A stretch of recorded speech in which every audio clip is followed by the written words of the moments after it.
And I think we're streaming. Good evening. And Kim, man, we kind of did this really quick. We weren't going to do it, and then Kim was outside working on a car. She's underneath something under there. Mm, I think she's underneath a Bronco, but I'm not sure. So, and Tavo's got to go back to work already. Oh, geez, sorry about that. But what happened was we were watching, or I was watching Dallas and Shane, and I was kind of tired, so I just lay down in bed, and I was gonna, when they were finished, I was gonna go to sleep, and they announced that we were going live. So whoa! So I put up a thumbnail in a hurry and hustled up to the shop. Kim got out from under the car, I think, and she's like filthy dirty. So she said, "I gotta go change my shirt." So she's on her way up here shortly, I guess. But so we'll both be here, but kind of quick decision.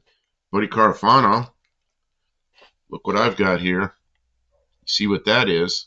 That's the new uh, nut to hold, or retainer, I guess is what they call it, to hold the headlight switch in. So we've got that. And wow, it was warm here today. It was like 77 degrees or something, 77 Fahrenheit here, which is pretty nice. Um, but Kim usually runs down, says hi to everybody. Hi, Buddy Carafano. And hello, Tavo and Gearhead 6971. And man, we're yeah, little bit quick on the trigger here to get going. But and I made some really quick thumbnail from a stock photo off of a Zephyr.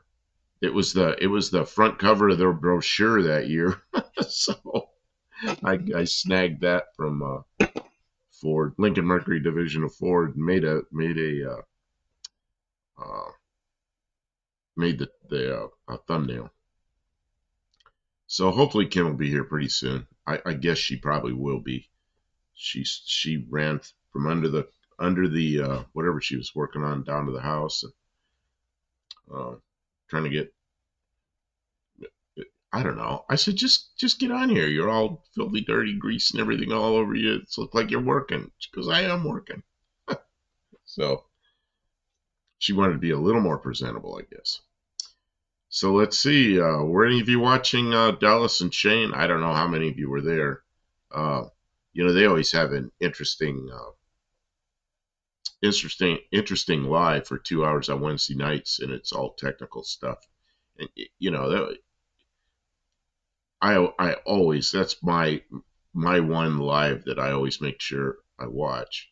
So I was there anyway. Man, I don't know what to say without Kim. Kim keeps this rolling. Wow, Tavo, you got to go back to work already, man. Keep the uh, keep the parts department going for that for the tractors, I guess, for the equipment. Two hacks is here. Hey, how you doing, Jeff? Oops, I'm so nervous. I'm trying to drink without the taking the top off the water. That's pretty stupid. Uh, are we going to repack the front wheel bearings when doing the brakes? Yes, at least we'll repack them and we'll examine them real close if they got any. I always call it hair. You get any looks like hair growing on a bearing, you replace it. And these bearings are old. Although I assume they have grease in them and they they have 100,000 miles on them, so we may end up more than repacking them. We may end up replacing them, but I don't know. We'll see how they look. And I ordered the rubber lines, the flex lines for the front and the rear. So they're supposed to be here Friday, or that's a prediction anyway. They'll be here Friday. Uh, so that's kind of why we stopped with the brakes, because we're going to replace those flex lines and then do the brakes. And here's Kim. It's good to see you. Yeah, I started without you. Sorry about that, but I wanted to come on right Well, you're only 4 minutes late. You ran down to the house and changed and did all that in 4 minutes. Pretty good. I didn't change. I just washed my hands real good. You must have brushed some of the grease off. You look. Oh, you're adjusting the camera, and we already got ads coming in. I'm gonna skip the early ads. Skip the early ads. They don't need ads yet. Skip. Ads skipped. Okay, but they'll come on later. Oh man, yeah, and Jeff's here. I already said hi to everybody, but you may want to.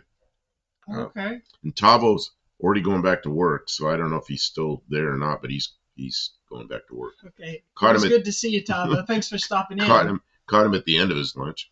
Buddy Carfano on demand. He is here. He is here.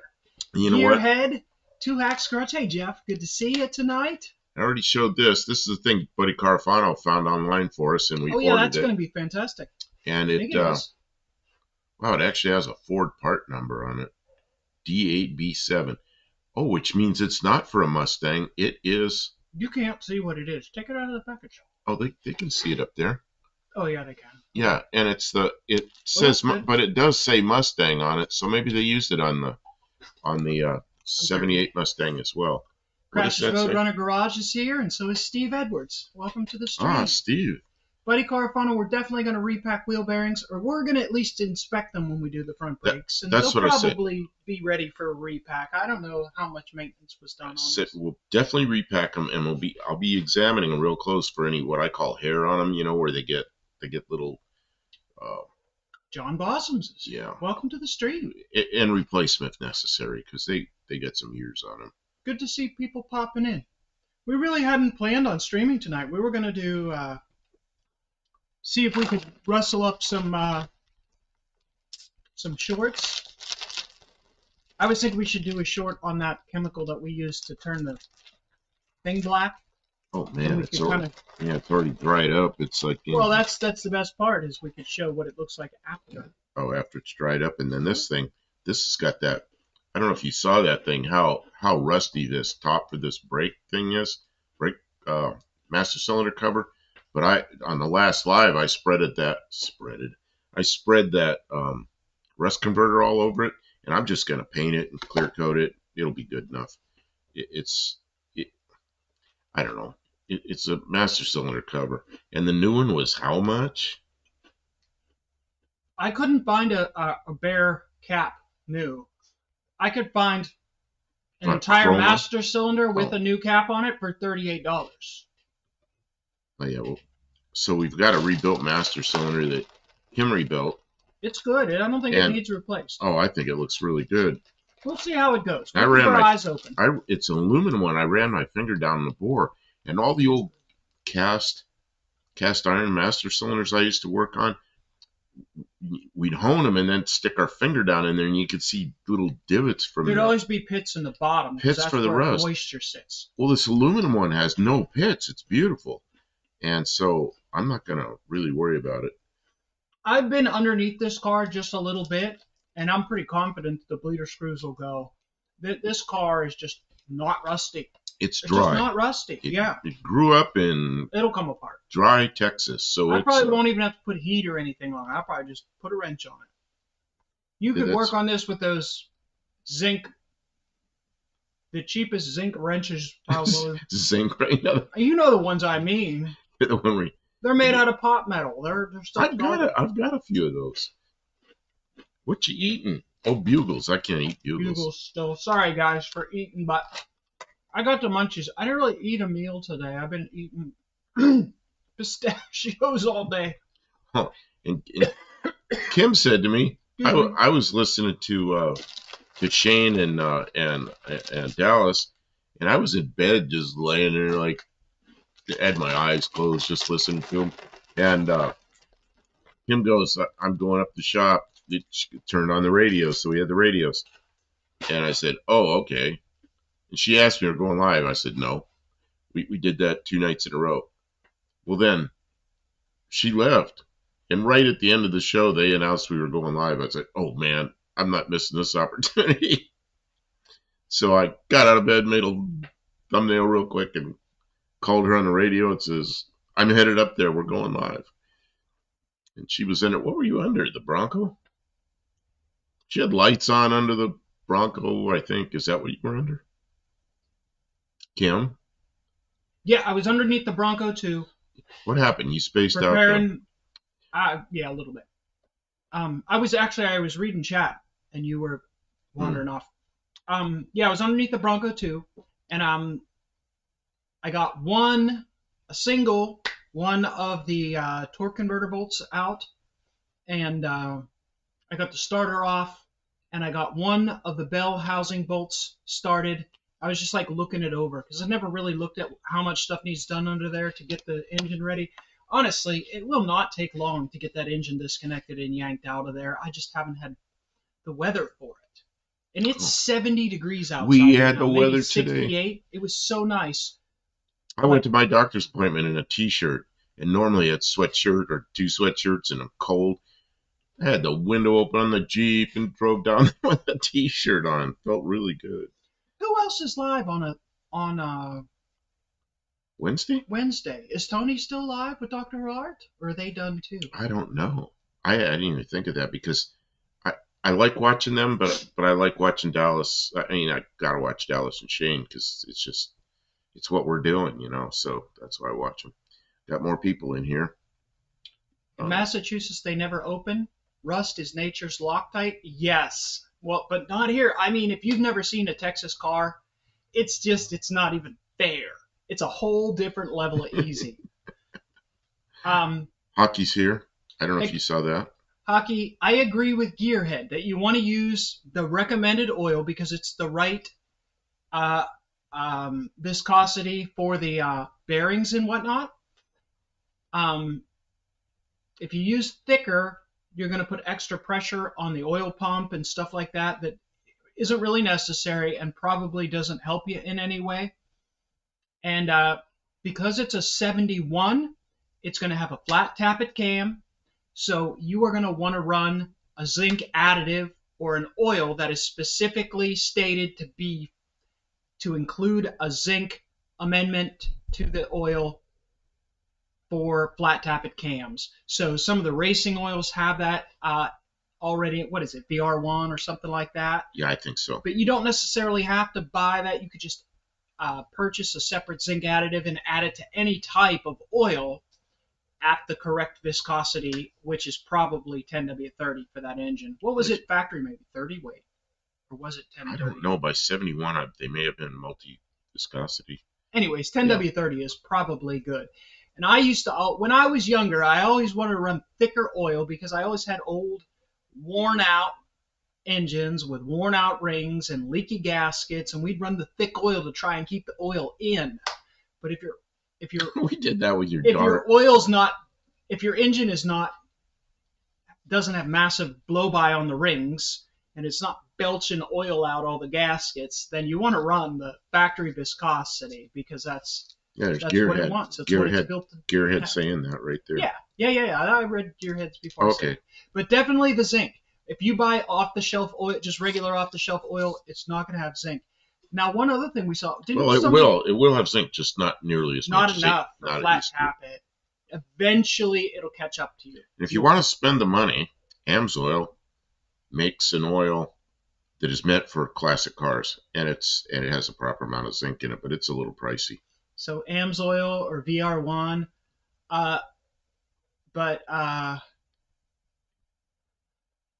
what was the other thing I wanted to say about it?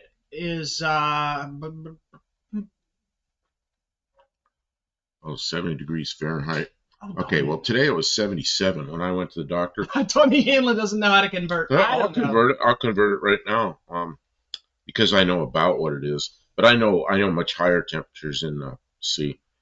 But that's because of my flying out in Arizona. Oh, somebody was telling us that the European spec oil had higher levels of zinc in it. Oh, good. I don't know if you can buy it here. So. Recommend me a good one with zinc. I'm going to recommend that you just buy the zinc additive.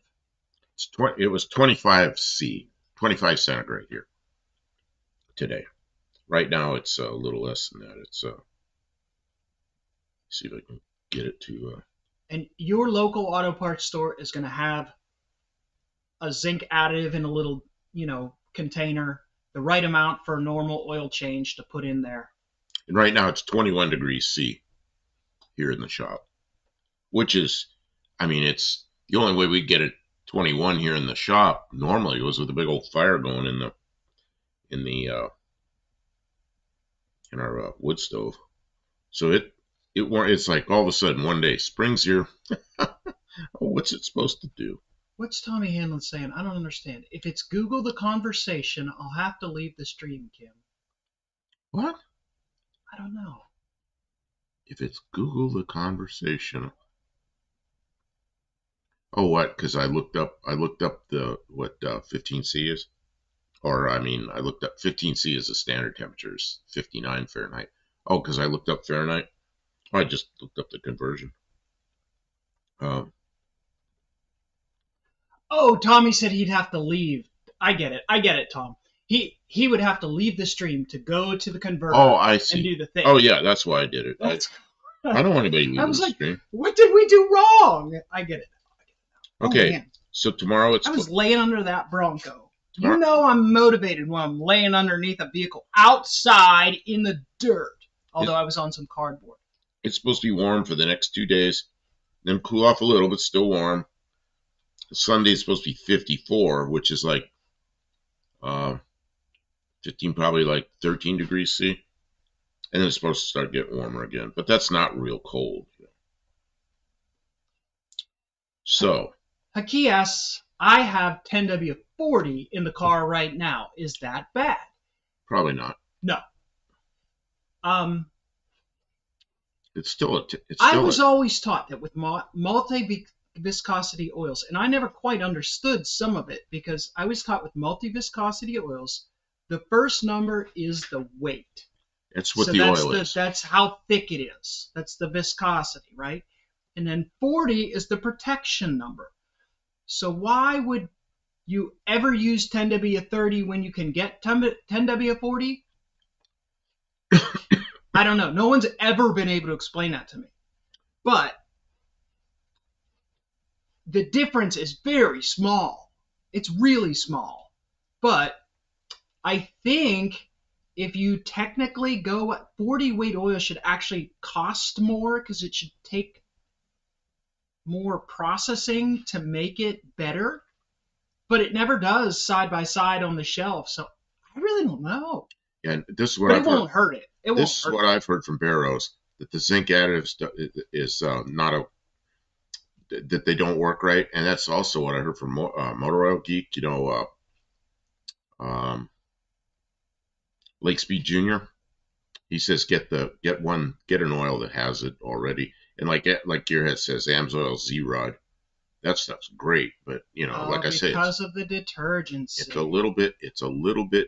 Yeah, it doesn't work. It's a little bit pricey, the Amsoil, but man, I mean, it's good stuff. It's really pricey. It doesn't work.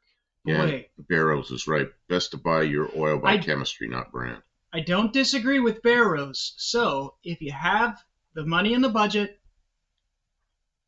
buy one of those pre-mixed oils that has the zinc formulation. And what the hell do I know? All I know is the marketing. They tell me these things. I've never done a test. I've never seen actual. Has that oil guy ever done a test? If you want to learn about oil, watch the what's he call himself? The oil geek. What the heck is it? It's Lake Speed Jr., the oil something geek. That guy gets into all the... Do you want me to get a link to him? Yeah, find a link. Get into all the... Guys. I'll get you a link because this guy really does know some stuff, and he does the testing. He knows the science. He's got a YouTube channel. What the hell do I know? I'm just some woman. If you like all the real get into the details kind of thing, he'll find it. Yeah, Lake Speed Jr. She's looking it up, I think. Why am I getting wrong letters? You're getting wrong letters because you're pushing the wrong buttons.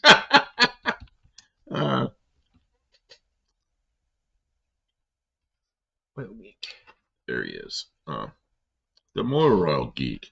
There he is. Yeah, all you gotta do is just get his here's his YouTube channel. Okay, I'm trying to get to his She found it. channel. She found it.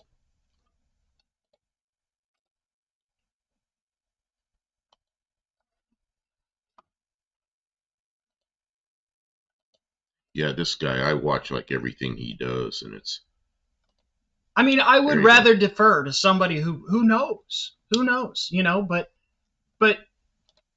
it, you know, if you can afford it, absolutely buy the stuff that has the zinc built in and is formulated for your car, and they're complex. What is this? Okay, Power so blast plate. Is that like a nitrous system? I don't know what that is. Tommy Hanlon says 25 Celsius. Most Irish people start melting like the Wizard of Oz witch. Tommy. Is today Tommy. 25? Yeah, Tommy. I worked in Yuma, Arizona at a flight test site out there, and probably 4 months of the year we were at 50 C. If it was 40 C, that was it. Maybe at night 40 C, and 40 C at night's really comfortable because you know it's like close to your body temperature and there's no humidity. It's just beautiful, and the sun's not shining on you during the day. 50 C with the sun on you. We had shade structures, and we could get under the shade structures, drink water all day long. Yeah, it was a bit warm, but I did that for probably 13 years. And I was really accustomed to it. So moving here at 25 C, yeah, I'm not real warm. It's like a normal day. It's like a cool normal day. Luis Miguel Suarez Borijo is here. Hello, welcome to the stream. I'm trying to We're close just this. getting started. I think we were talking about some oil. I'm left-handing. I was tinkering on the Bronco too, but I'm not going back out there because it is greasy. I'm gonna do that when I don't have to be distracted by anything. You can get the Driven brand oil from Alex at Edelbrock. Oh, okay. And get the no-name discount. Yeah, if hockey, if you're in the no-name 500 trying to get get your subs and you're registered for the no-name nationals, you get a really good discount from Edelbrock. Blue Grit, welcome to the stream. Sean O'Brien is here as well. Hey, welcome to the stream. Are you guys getting anything done today? We got such nice weather today. I hope this continues for a couple days. Yeah, I went to the doctor. Well, to the doctor and did physical therapy for at least for an hour. It was a nice day out there, man. Tommy says, yes, I use vegetable oil. My girlfriend lived in Arizona. Extra virgin olive oil. I'm convinced her brain is fried. She wasn't an insurance lady, was she? my insurance lady moved to Ireland. I don't think it's the same person. Man. Well, she's been in the same situation then. She's probably freezing cold. He complains it'd be 80 degrees and he's cold, so yeah, you get used to it. You get I'm not cold. I'm not cold at 80. Are we gonna do anything tonight? Are we gonna do what? Do anything? Are we gonna do it? We're doing something. I don't know. Like we're doing what? You're right. Work-wise, Work-wise. Well, I'm gonna put some primer on this and let it. Oh, we have dry. to do a short of you talking about what you did, and then we'll top coat it. Oh. Okay. Yeah, we got a couple. We'll do a couple of shorts. Gotta do shorts. We gotta put shorts up every day, so we gotta make shorts every day. Yeah, people in Arizona moving to Ireland. That's pretty interesting. What was that? What was that noise? Bombs. They're setting bombs Something off. Kaboomed outside, and it made the whole building go woof. That's probably all the way Fort Campbell. Could be Fort Campbell, which is a pretty good stretch from That's here. a long way to hear a bomb. Like it sounds like a piece of artillery. It sounds like when back in Pittsburgh when the big trucks hit the not the rumple strips, but the expansion joints on the bridges, they would go boom boom. It sounded like that, but it sounded like right on top of the building, you know. And we seen the 2025 Broncos. I'm sure we have. There was one right in front of us one day, wasn't there? I remember that we were driving and there was one in front of us. Oh yeah, the new Broncos are a lot like the Bronco 2. Obviously they're very science fiction-y, futuristic, modern, but they're the same sort of size. They sort of have that square body-ish sort of lean. If you put them side by side, no. But if you just see one and see the other, you can see where they play off of the styling of one another. I like the Bronco 2, the new Bronco 2 styling. It looks really cool, but that's a lot of money for me. There's nowhere in the budget for me to have a new Bronco 2. So Oh I yeah, can't that's even not make a bad. payment, you know? Can't make one payment. I like the easy payment plan. 100% down, no payments, and we can do that with real old cars. Yeah, and then I'd have to pay insurance, and then what would I do with it? Because if I put that much money into a vehicle and had 6 or 7 years of payments on it, I can't take it off road.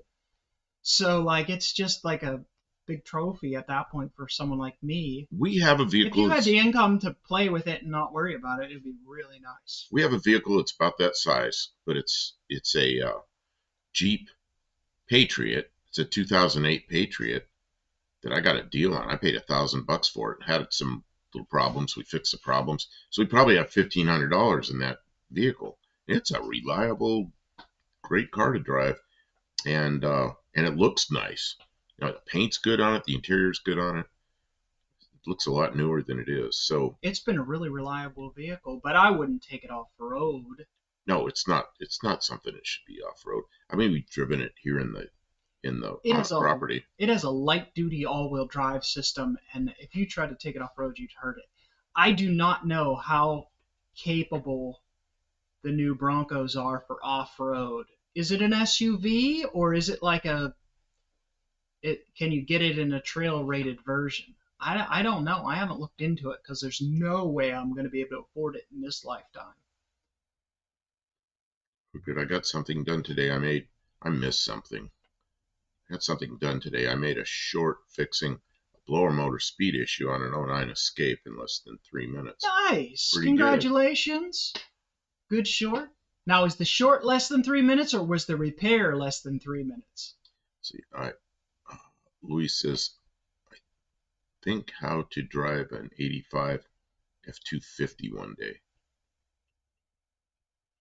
Maybe he's going to drive one? Yeah, and yeah, that's a pretty nice truck. That's a good truck. I'm trying to think what I used to drive. It was an They 80. look nice. I The like one I them. used to drive was an '81, but I it's like the probably looks of an similar. '85 Ford F250, and it's a really durable truck. Yeah. Oh, what's this? Sean O'Brien. Apparently Friday is supposed to have 50+ mile per hour winds. Oh, wonderful. As the weather moves around, you get wind. That's when it's going to change temperature real fast. Always be aware that there's going to be wind. Hopefully wherever you're driving is with a tailwind. You probably get like 50 miles a gallon.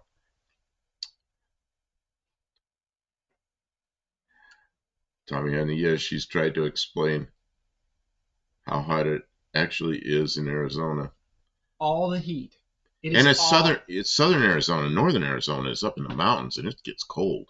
But southern It Arizona is is blast furnace hot. blast It's furnace hot. bad, bad. But it's a dry heat, they say. Blue Blue Grit. Grit suggests the hot rod oil from Lucas. That'll have zinc in it, and you Oh, can yeah. get it at the parts stores. And that's probably available everywhere. Yeah, that's Yeah. probably a good idea. I like Lucas products. I would trust them as well as anything. You buy that real thick Lucas. The heavy duty oil stabilizer. Yeah, and it feels to me like the old STP kind of. But we use that stuff and mix it like with some 30 weight or with whatever oil we have. We mix it a little bit, and then when we're assembling an engine, we use that for assembly lube. And the reason I use it is because it'll probably stay on the bearings till whenever we start it.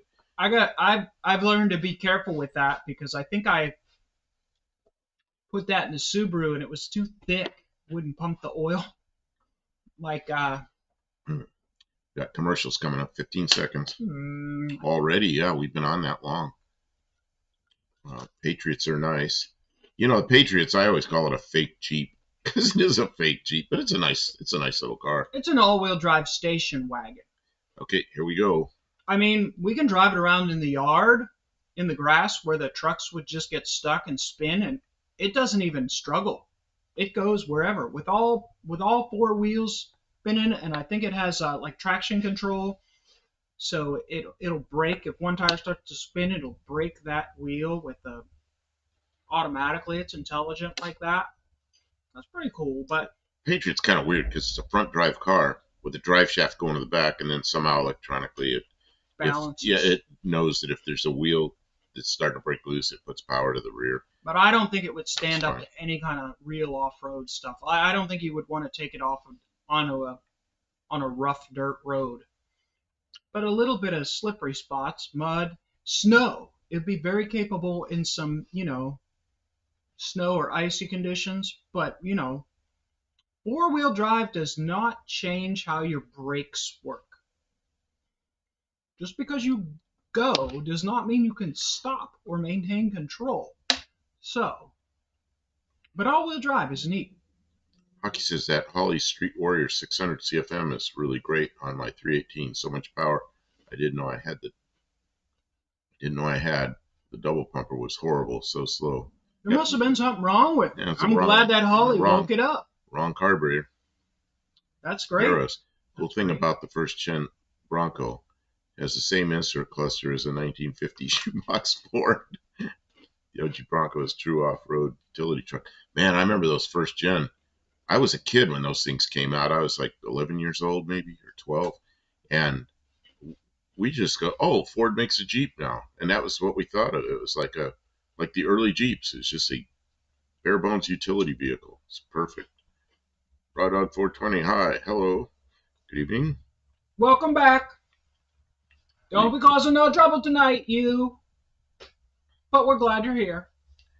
Louise says, I'm watching the Wild Thornberrys movie Haven't seen it? tonight, and my favorite part was the food fight. Oh,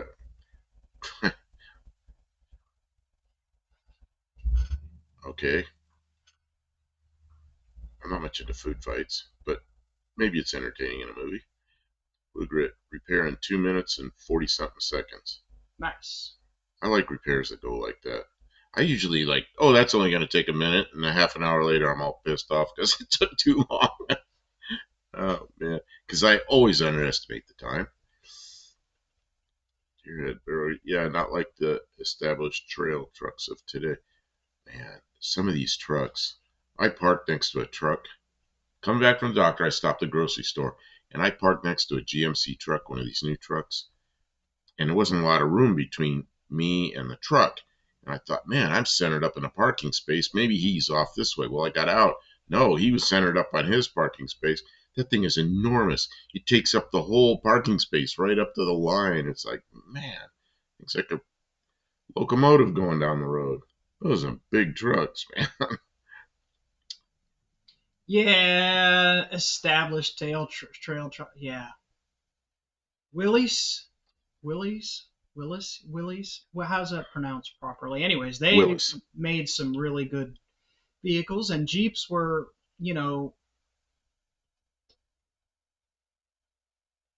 yeah. The off-road people know the difference between, um, Oh, a grocery getter and an off-road vehicle, and I don't really know, but I kind of I've looked, right, and those Bronco 2s, people have complaints about them, and there's some downsides to them. The engines were problematic. That's why I got one with a bad engine, because everyone has one with a bad engine sitting in the back tree row. But as far as off-road capable, if you're not whooping on it, people are like, oh yeah, they'll kind of go anywhere. And this one has really low gears. It's got crawler gears in it. It's like, well, shoot, it might be fun for mile trails. I'm not going to be in mud up to here. It's not going to do that. It's a light duty vehicle. But Grease Bill is asking about commercials on live streams. Yes, YouTube Premium. Never seen them. how do they work? If you turn monetization on, it automatically just decides it's time and starts popping up They commercials. pop on, and I think after some seconds you can click out of them, or you can watch the whole commercial. Or they're short commercials. They're non-skippable short commercials. It's just, if I know they're coming, if I get the warning there, like if I see the warning they're coming, I'll kind of be quiet for 15 seconds or so till people click out of them. What's this? Steve Edwards says seal skin car covers. What are seal skin car covers? No. Old McDonald has a car somewhere. I have a photo of me sitting next to a lake at top of Mount Lemmon in Arizona back in about 1985. Where's Mount Lemmon? That's down near Tucson. I don't know, but I'm not welcome sure. to the stream, old McDonald. I'm not sure.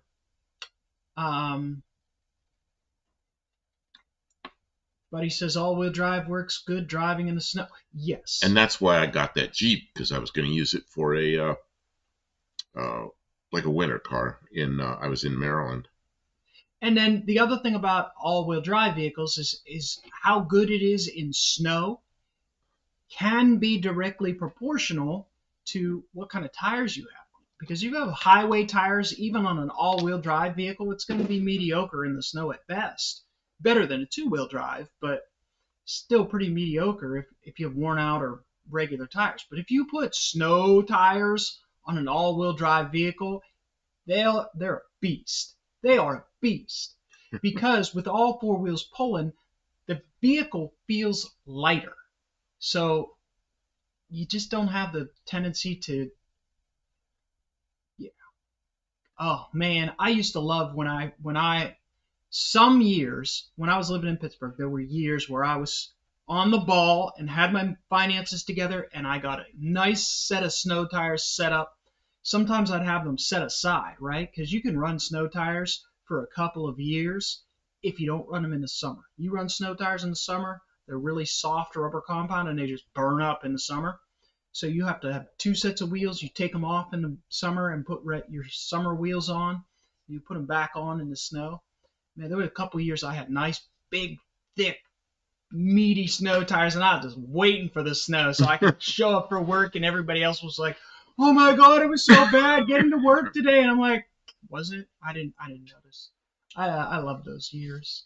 I had a Fairmont wagon when I was in Ohio, and that thing would get stuck in the snow in a second, and I got snow tires on the back, and it was a little better, but it was still a struggle, It was a two-wheel drive vehicle in the snow, and I was in Northeast Ohio where it'd get pretty deep. So,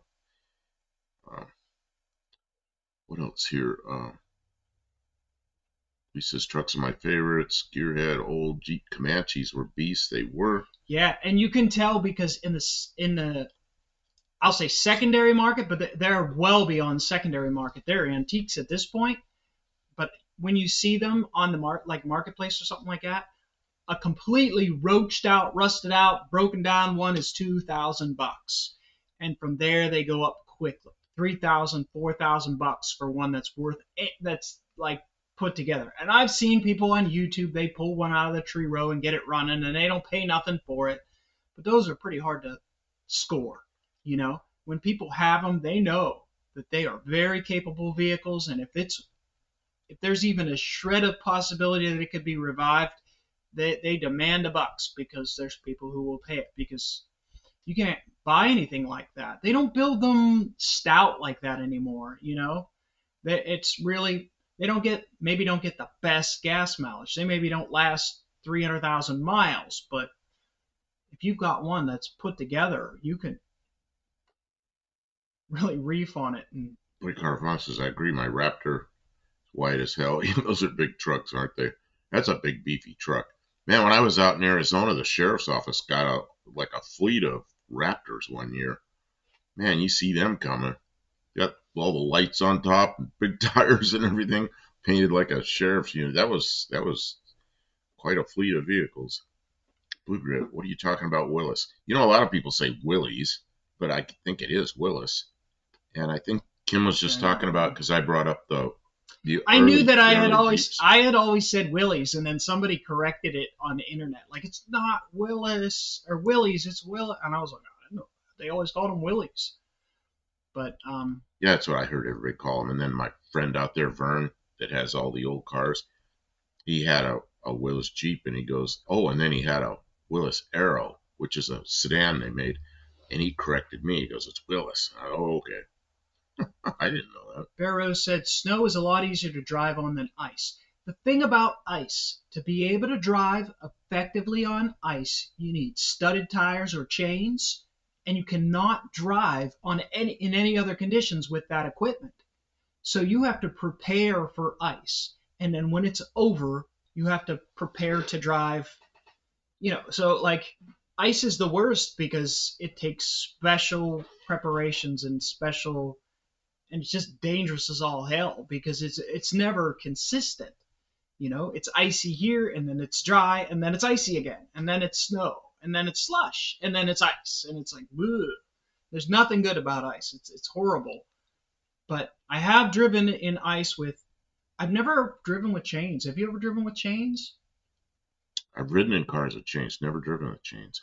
But I've driven with studded snow tires, and studded snow tires make quick work of ice. They really do, as long as it's not. No, studs, you gotcha. But if you drive on dry roads with studs, you burn them right off, and then they're gone. And so they might as well not be there. So it's tough. I see those ice road truckers, and they got to put the chains on when they're going up the hills and stuff like that. And they get down the other side of the hill, they have to get out of the truck and take the chains back off because you can't long haul with chains on. It's like it's an obstacle going through an icy patch. It's crazy. The Willis quote was before Kim's time. No, I know what you mean. That's what you talking about, Willis? And that's okay. That's what is that show? I forget the name of the show. Yeah, I know the show because I remember hearing it. I've watched it, but it's almost before my time. I was a young child. It was before I had the opportunity to tune the TV. Somebody else had that on, and I remember that was the thing that he said every episode. He had to say that. McDonald says nothing says it's spring, spring or summer, like all the retreads laying in the middle of the highway. Oh, Man, I remember driving, and you'd be on CB radio. There's alligators up ahead, alligators, whatever mile marker it was, because they look like alligators out there, and everybody called them alligators. I don't know if they still do that. Yeah, different strokes. Yep. Blue Grit says a lot of four-wheel drives only drive off of two wheels. Yeah, so like my Bronco 2, it has positive traction in the rear, but probably not in the front. So it's really only three-wheel drive, right? The two rears, and then whichever front wheel has less traction is going to pull. So it can spin on a front wheel.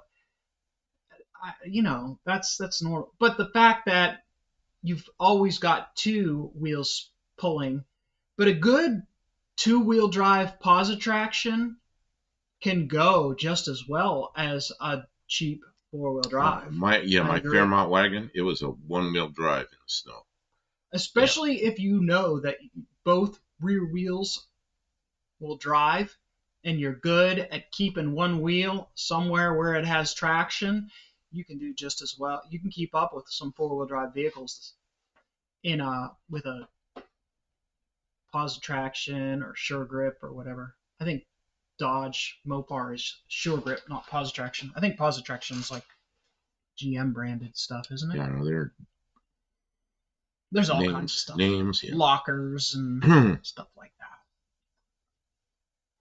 I know my Dodge trucks, the second gen Dodge truck that I have, it has some kind of sensor in the rear end that can tell when it's slipping, and it can apply the brakes. So it's sort of like, I guess it's early form of traction control. Which car is this? That green truck. The green truck has that. Yeah. Because I don't know if it works, but it has it. That Jeep Patriots, it's just seamless. It just happens, and it surprised me. But it's got wheel speed sensors on every wheel. Right. It was so old, and I mean, so many miles on it, and it was a cheap car. I didn't expect it to work. It worked perfectly. Well, especially after we fixed that one wheel piece sensor. Barrows says, thank goodness all the ice is finally gone off our roads up here in Idaho. I'm glad for you, Barrows. I hope it's done for the year. 25 to 35 is about the max with chains on, and it plays hell in your suspension. I always carry them, but only use them to get out. Yeah. Putting chains on, I mean, I would rather stay home than try and go somewhere with chains on. But if you need them, if you're stuck or it's an emergency, it's a pretty, I had the 81 Dodge Power Ram wagon. Nice, Luis. That's a hell of a good truck. Really good truck. Different strokes. Gearhead and Buddy Carfano knew the name of that. You both get 2 points for being on the ball with the names of the television show from the early 80s.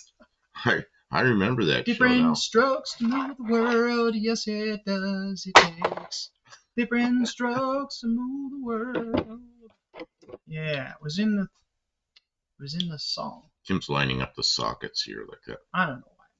You're lining up the sockets. Do you know what you're going to say about your short with the stuff? Do you want me to go get the stuff again so you can show the can? Well, you know what we're going to do? We're going to put gray primer on it and let it dry. Not until you do the thing. Until I do what thing? Are you going to try and scratch that coating and see if the rust comes through with a scratch? No, I'm going to shoot gray primer on it, let it dry, and then we'll do a short when I put the clear on it, I guess. I want you to do the scratch test. I don't want to scratch it. I scratch it, then it's scratched. I know. It'll ruin. It'll scratch it. It'll ruin the pin finish. Look at all the pits in it. It's like you go get your car painted and you're going to scratch it to see if the paint's any good. That's right. Take a razor blade and see how hard to paint it. We are YouTubers. It's all about the content. I don't care if you're... Well, don't try and scratch it now. Do it on the short. No, I don't want to scratch it. I mean, I ran over the back of the scissors blade a little bit. He's so dainty with it. I'd be there with a screwdriver like, no. Then I got to recoat it with this black shit again. Rust encapsulated. Rust. Right. I just want to... Paint wouldn't have stopped. I just want to be done with it. So. All right. BNR, BNR just get here? BNR. Well, we could show the rust encapsulator, and then you could show, we let it sit overnight, it turns black, and now we can top coat it, and you could top coat it. Didn't we get that on No. We didn't get it on a video? We didn't get it on a short, I know that. Right. BNR, we really had a mild winter in Illinois. Not as much snow as past years. Previous winters woke up to 4 to 6 foot snow drifts. Man, I remember that kind of stuff. That's a lot. I remember that kind of thing in South Dakota. There was a wood fence between us and the neighbor. Man, and one morning that thing was covered all the way up over it was a tall fence. It was just a big snow drift. But, that's one thing about Pittsburgh is it's rare for us to get more than a foot at a time. I've seen 3 feet, but in my lifetime, it was only a few years that we got that kind of snow. It was. Buddy Carvana says it's gonna scrape when you lock the cap down. Yeah, it might. I might put out just a little touch of grease there, so it doesn't. Yeah. I mean, it'll scrape, but it's. Well, it'll look better than it did. Yeah. Oh, lots better. It was just a mess. BNR, best winter truck I ever seen was my late Bob's 76 Dodge Power Wagon, 440 Magnum, 727, Dana 60 front and rear, 410s, Super 44s. Yeah, that sounds like a truck. Gearhead, mild in North Dakota this year also. Blue Grid, hey Buff, paint multiple coats and sand between coats to fill the pits. Well, let's just get a new chrome cap. Yeah, I don't know. I don't want a chrome one, but I just want to it's just a really rusty looking thing, and Kim buffed most of the rust off of it except down in the pit, so I don't know. It's only going to be so good. Yeah, we were okay with it being mediocre. Yeah, I get, and if I wanted to fill the pits, I guess I could cover it with Bondo and sand it all out. No! Don't you dare! Body work. You'll be in here. We have other things to work on. Right, I know. Other stuff. BNR, that 440 Power Wagon Those badass pulled semi trucks with 52-foot trailer out of ditches. Wow. Yeah, that must have been nice. Raw Dog. I love the Mazda truck. Oh, little Mazda pickups. Yeah, wasn't that the same as a Ford Ranger? The Mazda pickups? I think. I'm not sure. I had a friend that had a Mazda truck. In fact, he comes in here sometimes. Rick Shea. He had a Mazda pickup for quite a while, but they sold it and got some kind of an SUV. Only gasoline truck I have seen recall powerful like my C2500 454. Luis, well, I had dinner for today. I'm eating Domino's pizza. This is so very yummy, and drink Coca-Cola. Nice. Yeah, Rodog says the Mazda trucks were like the Fords. Yeah, that's what I thought, like Rangers. Yep. Yeah, he had a Mazda that looked just like the Rangers, but he and his wife don't drive that far. They travel, but they usually just drive the airport. And so, like he'll have like a 6 or 7 year old car that's got like 12,000 miles on it. All their vehicles are such low mileage, and they're kept in a garage. They're really nice. Who is that you're talking about? Rick Shea. Oh yeah. Yeah, they got a they keep nice things. I'm trying to think of what they have right now. They got some other Mitsubishi, some kind of Mitsubishi SUV. I've ridden in that, and it's not brand new, but it sure looks new. Low mile car. Some people can just keep their vehicles nice. Well, like I said, if they go on a trip, if I go on a trip, I get in the car and drive 2,200 miles, drive back. Sorry for the noise. Big noise. And they drive to the airport, or get an Uber to the airport. Yeah. Yeah, they probably get an Uber to the airport, and then, the car never comes out of the garage.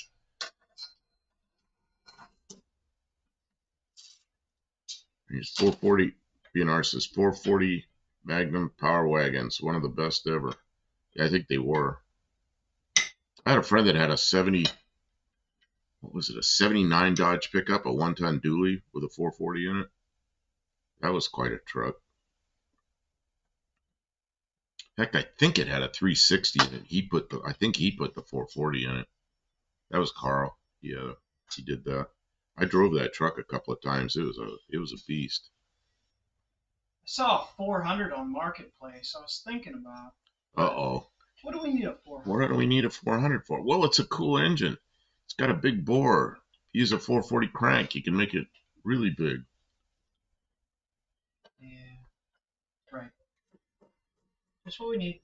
Blue Grit, were those Mazda B2000s and the Mazda Tributes, they were escapes? Yeah, they were escapes. Or, yeah, the same body structure and everything as Escape. But I think they had quite a few little differences. But that's what they were. That's what I was looking for, was an Escape when I bought the Jeep. And I just didn't move quickly enough on an Escape, and it got sold. And then that Jeep, she marked it way down, and I snagged it. Mm-hmm. One of the Mercury looks like a Ford Fusion. Oh yeah, I can't think of what that Mercury's called. Somebody will think of it, get some points. But we're coming up on a commercial here. I can see the countdown coming, so I'll be quiet for a few seconds.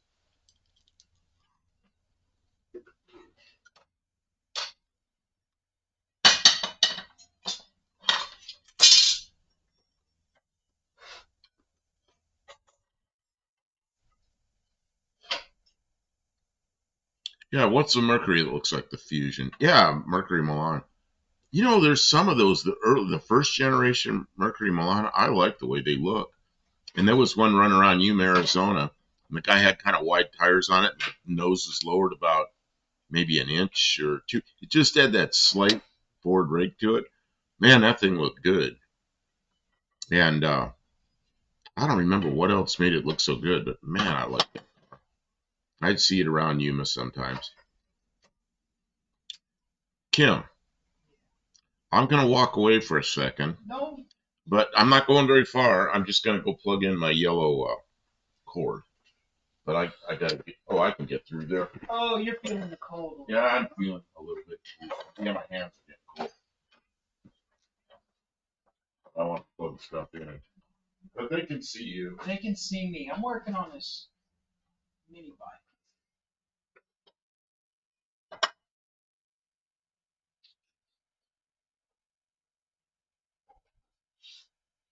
I gotta figure out where to weld these.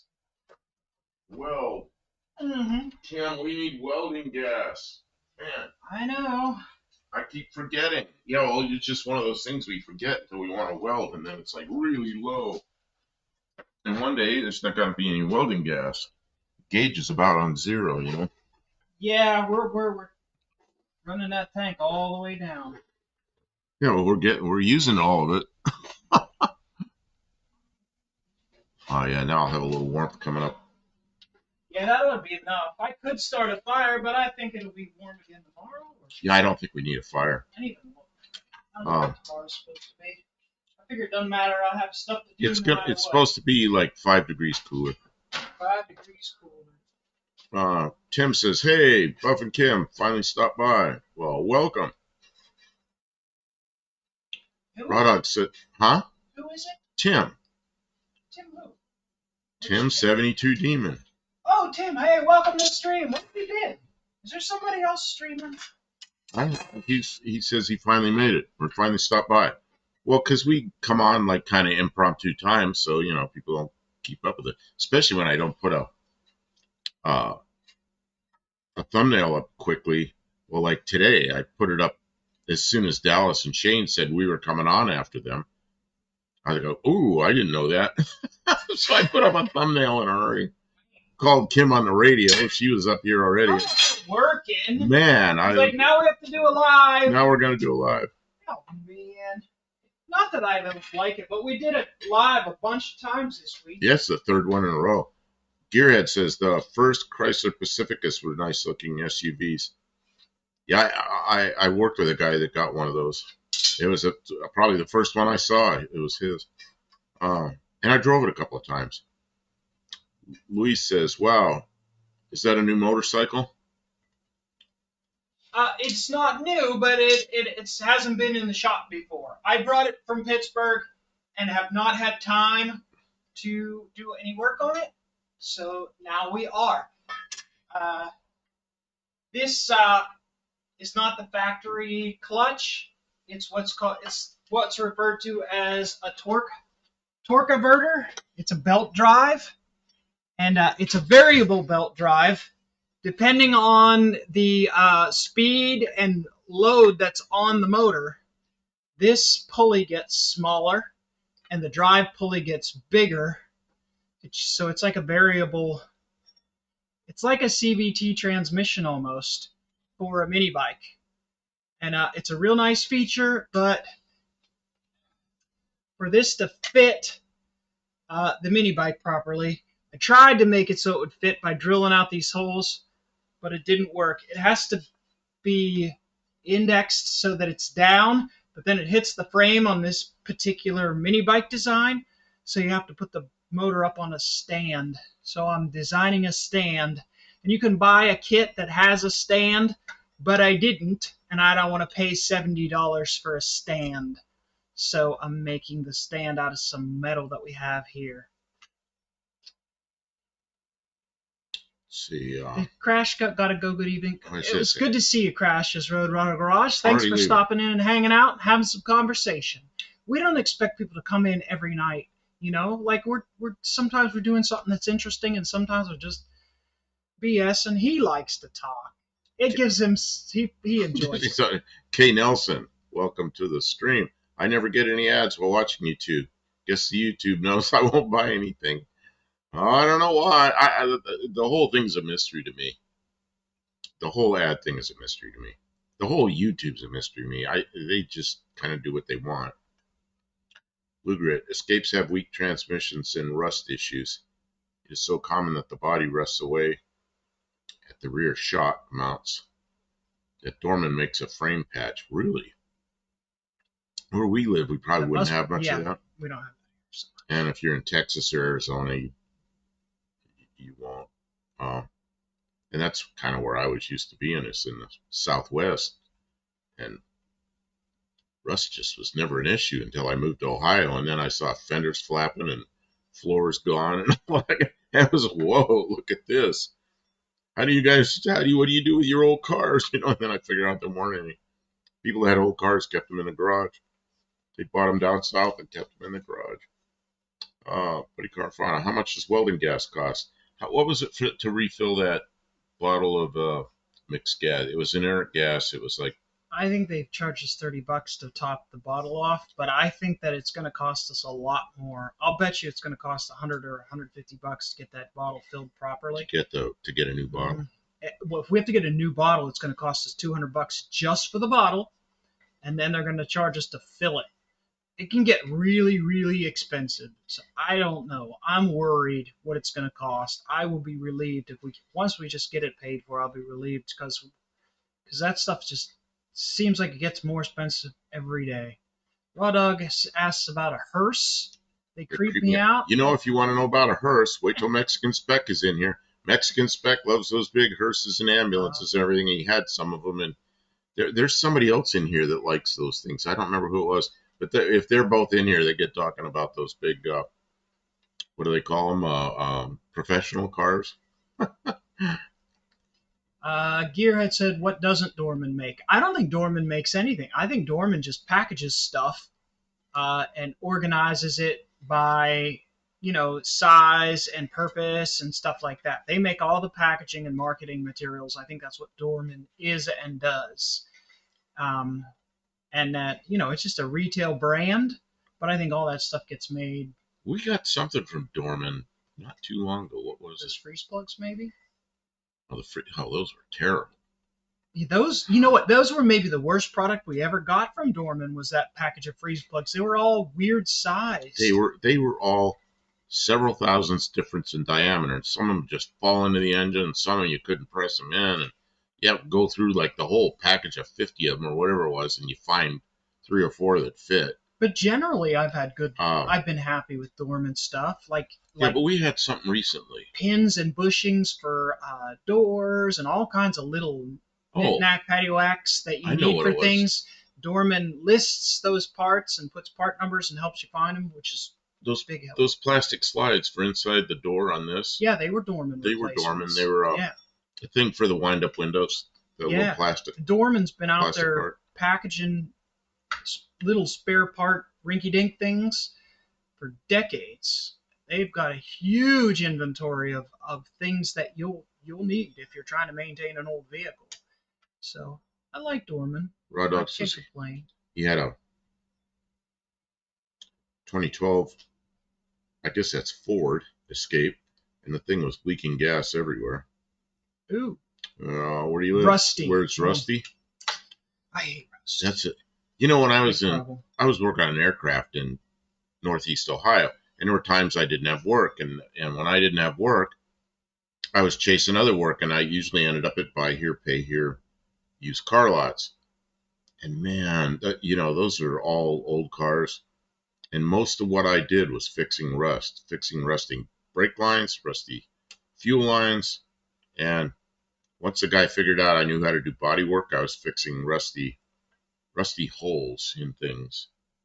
And I don't believe that, Blue Grit, that if the water stays frozen, the salt will not make it rust as fast. I don't believe that. What you doing? I don't think that matters. Swinging that around. Checking the bearings. I was checking the bearings. Did you buy that thing new, or did you buy that from... I did buy it new, but it's been sitting outside. So that's why it's got a little... corroded. Yeah, aluminum. But yeah, look, this bolt, the nylon lock nut, it's never even been tight. It's never been ridden. I never put a chain on it or anything. I stuck it in that trailer, brought it to Tennessee, and have not touched it in 2.5 years. Also had a Trans Am. Nice. Very nice. An 80 Trans Am. That's the second gen. Yeah, that's the one that was so popular. Oh, look, I just went to the bar in Marshall, Wisconsin, called Nuts Deep.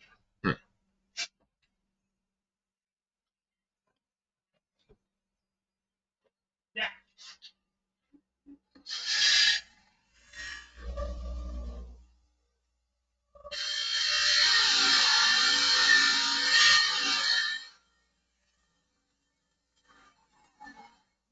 Noise. That's a wire wheel.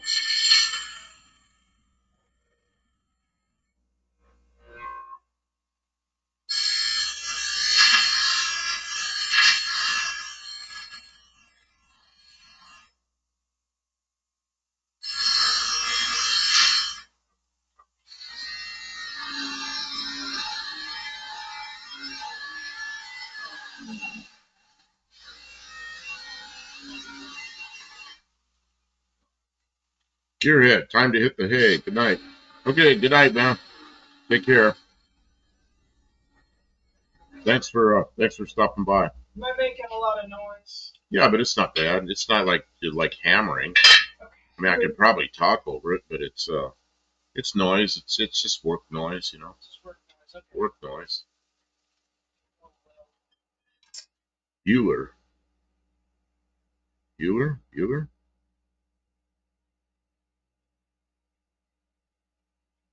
Not sure what that's about. Ferris Bueller. They are. Ferris Bueller. I remember that movie, the first movie, Ferris Bueller. That was a long time ago.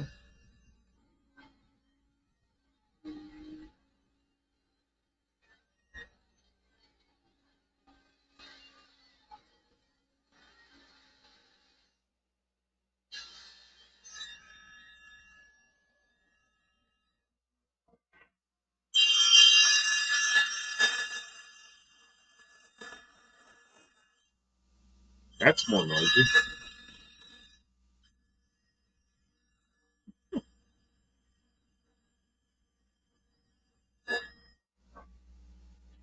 Tim says, I'll probably fall asleep watching this. We had a big spaghetti dinner.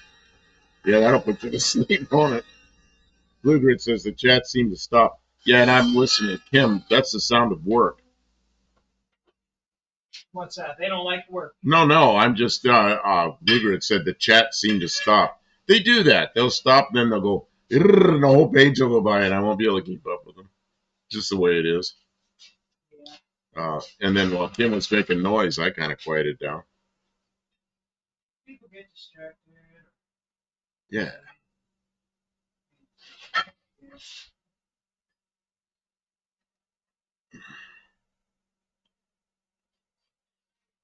Yeah, this is the middle of the week. That's what this. I don't know. I guess we've come on Wednesday night before because we've been on after Dallas and yeah, Shane. We have. We usually just pick a couple days a week and do the live streams because if we do live streams every night, it gets old. People get bored. I don't think it's a big advantage to do them every night. I can't believe you've already been on here over an hour.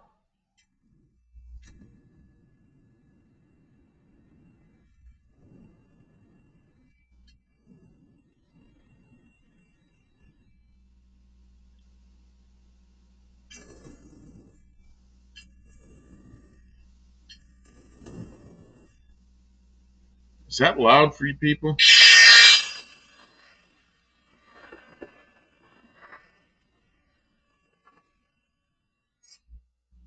I don't know what she's doing. Grinding.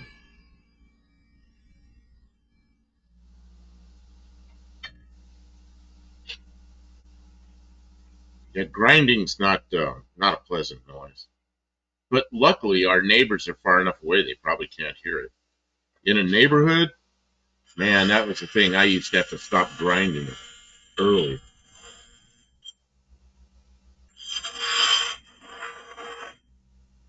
Blue says hit the thumbs up button before you fall asleep. Yeah, that'd be nice. It's not straight. Hey, do you want to do the welding? Do I want to do the welding? I mean, I can, but I'm just offering because I know you like to. I don't know. What kind of welding you going to do? You're probably getting out the MIG machine, right? Yeah. I should be painting. Buddy Carfon says, what is that booming outside? Did you hear that? Yeah. That's like 3 or 4 of them in a row. Yeah, I thought they only did that crap on the weekends. Yeah, I don't know. Oh, there's more. That sounds like some kind of artillery going. Luis is taking off. Thanks for being here, Luis. He has to get some sleep. Okay, good night. Thanks for stopping by. Oh, man, the artillery's going out there. It really is, yeah. Hey. Yeah, there's some big booms out there. And we're a pretty good distance from it. We're a long way. Oh, I can feel it more than I can hear it. It's like a compression you feel in the air, you know. Hoom, hoom, hoom. Oh, it's like hoom, hoom, hoom, hoom, hoom. Any of you hearing that? Nuclear power plant's exploding. You're probably not. No, it didn't make that much noise. Yep, nuclear power plants don't make that much noise. David Pacheco, incoming. This is incoming. David Pacheco, welcome. Welcome to the stream. Thanks for saying hello. Tim says that's the first thing he does when he first thing he always does is hit the like button when I first open the video. That's what I do because I know people, you know, that drives the thing. How many people were watching? How many people are in here right now? 17. Oh, that's a lot of people. Well, we had 22 a few minutes ago, but I think a few people got. Well, I think if they're tired and they're drifting off to sleep and stuff. I think if people don't click, that it sees that they're asleep and it doesn't count. So if they're not chatting, it doesn't really. That's okay. You don't have to do anything. You're allowed to relax and hang out.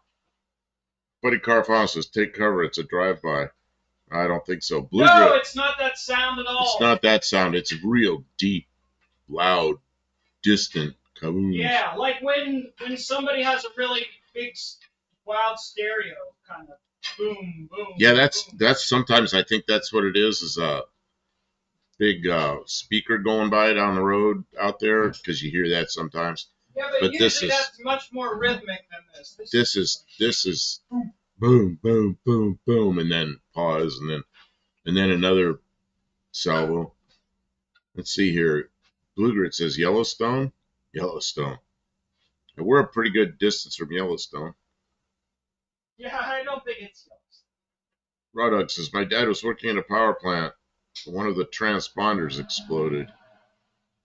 Transponders, or maybe you mean transformers, maybe? Yeah, that can make a big noise. Yeah, but this is like a couple, boom, boom, boom. Oh yeah, this is artillery. And then a long gap, and then a couple more, and you know, that's not the right.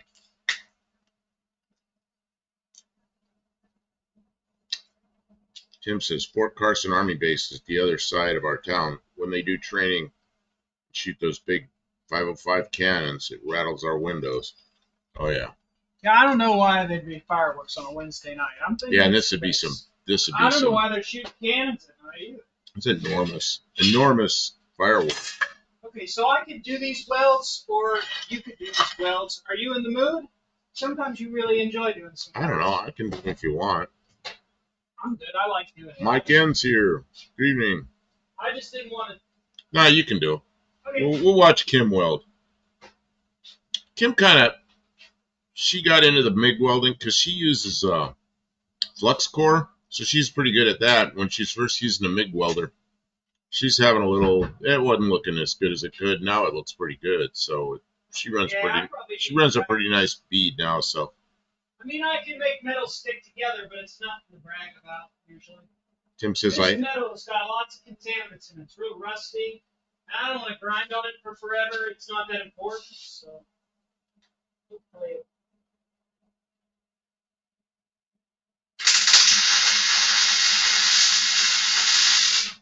That sounds good.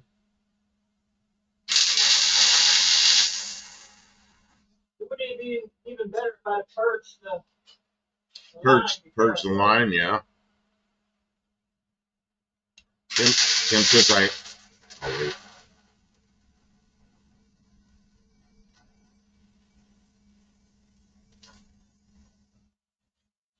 Tim says, I hate this autocorrecting. Oh man, I've made some terrible mistakes with autocorrecting and sent before I should have, before I read it. Mike N says, was there a loud explosion or something? There's a series of loud explosions, and it's Fort Campbell. It's an Army installation. It's pretty good distance from here, but if they start firing artillery rounds, we can hear it. And it's a deep, distant kaboom, kaboom, kaboom, kaboom. And Tim says it changed the word sometimes before I notice. Yeah, I've had a couple of them been really embarrassing where I didn't notice it sent. I've learned to try to read it first, but sometimes I forget and I send something stupid. Like car file, my all-car stereo, 4 18-inch subs. Hit 165 decibels. Sounds like the new Charger exhaust. There you go. So speakers. I think it's only a matter of time. Well, it depends on how many they sell, what the market is, but before people start making new recordings to play out the exhaust speakers on their Dodge Chargers. Like when you put it in reverse, it could say, get the hell out of my way, or something like that. Go through those speakers. Woodward says, have you heard of spray that makes flex core splatter easier to clean up? Kim, What's that? have you heard of spray that makes flex core splatter easier to clean up? Yes. She says yes. I've never used it, but I'm aware She's that never there used is it. such thing. Raw dog. What are people getting?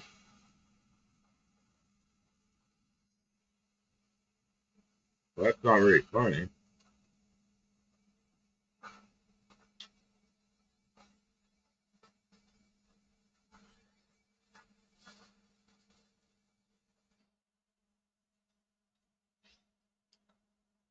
Yeah, if they're shooting artillery over there at Fort Campbell, they're doing some kind of exercise.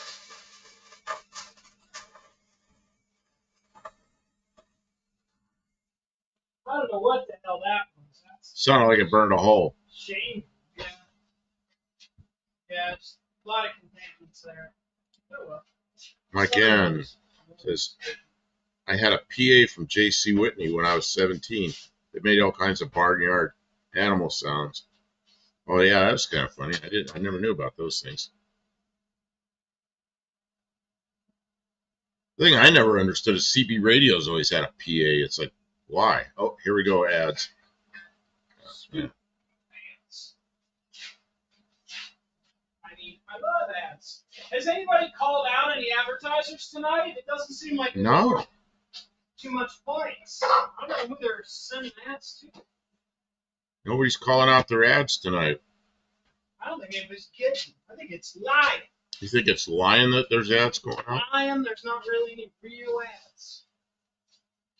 I don't know.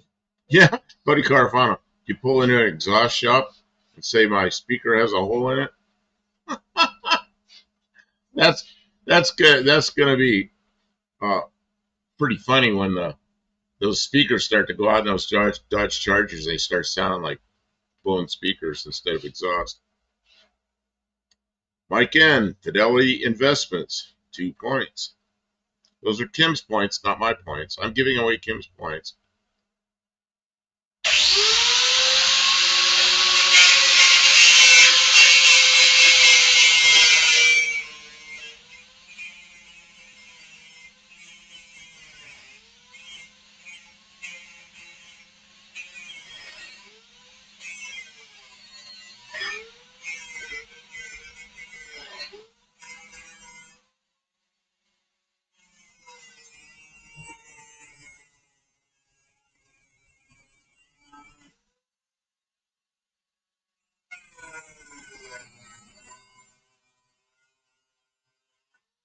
Grinding.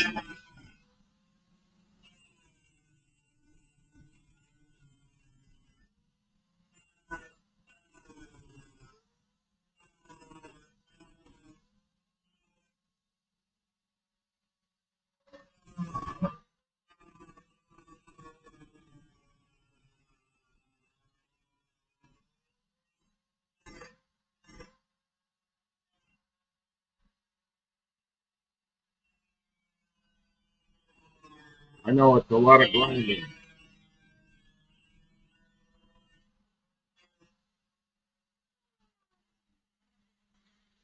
Tim says, do I have to give back points if I don't get any ads? No.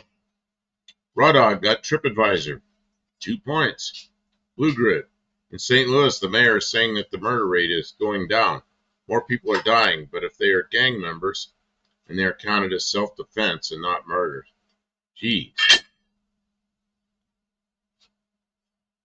What? I don't know, some kind of, Technical yeah, I'll file. call it something different. Again, I'm gonna need to get my tinfoil hat on before we go there.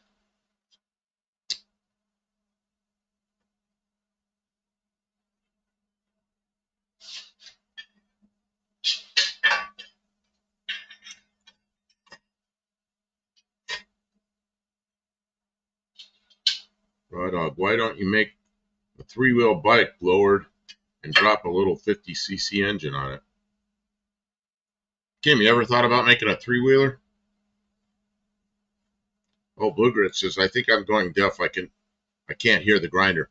I've got a little, like a bar graph over here for the microphone, and when she starts grinding, it goes way up, and then it slowly comes down. So I think it's canceling it, but I'm not sure. And then if I talk, I'm not sure if that, and then you can hear it. I'm really not sure. It does have a lot of fancy ass noise canceling.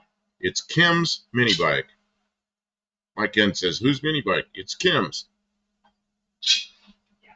And she's lifting the engine up a little bit higher so her, what do you call that thing? It's basically a CVT, will fit. This transmission It'll fit. is not the factory style. This factory style says is a fixed ratio chain drive.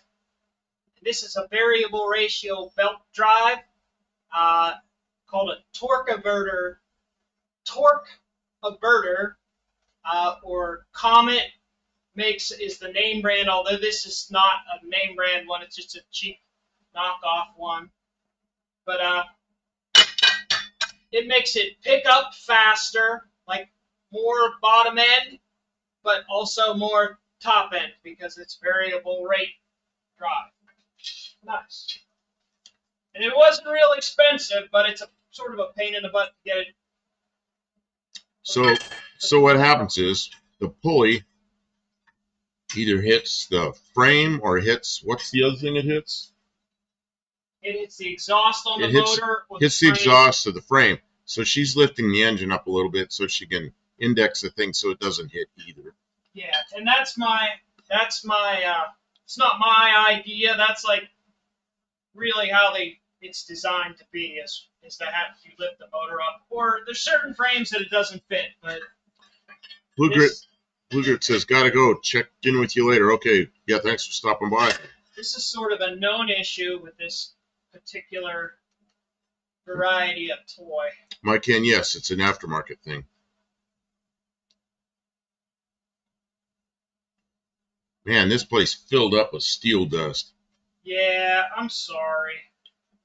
I'll get it out yet. It's starting to smell like a metal fab yeah, shop. like a fab shop in a metal shop. Yeah. They always. Well, when I worked in the aircraft plant, you walk over to that corner of the plant where all the welding was going on, and the grinding and fitting and cutting and welding. It had that smell, and there were times I spent a lot of time over there, and I wouldn't even smell it after a while. But then when I sneeze, all this black come out of my nose. Yeah, there'll be black duck coming out of our noses. Have I been watching Dr. Go's racing videos? I watched some, but I haven't lately. Kim could put spikes on the rear tire and have an ice racing mini bike. Yeah, some pretty interesting things racing on that ice. Looks like something they do in Wisconsin. Yeah, back in my flying days, there were guys up there. There's like a whole group of them with skis on their airplanes, and they're flying off, off the snow with skis.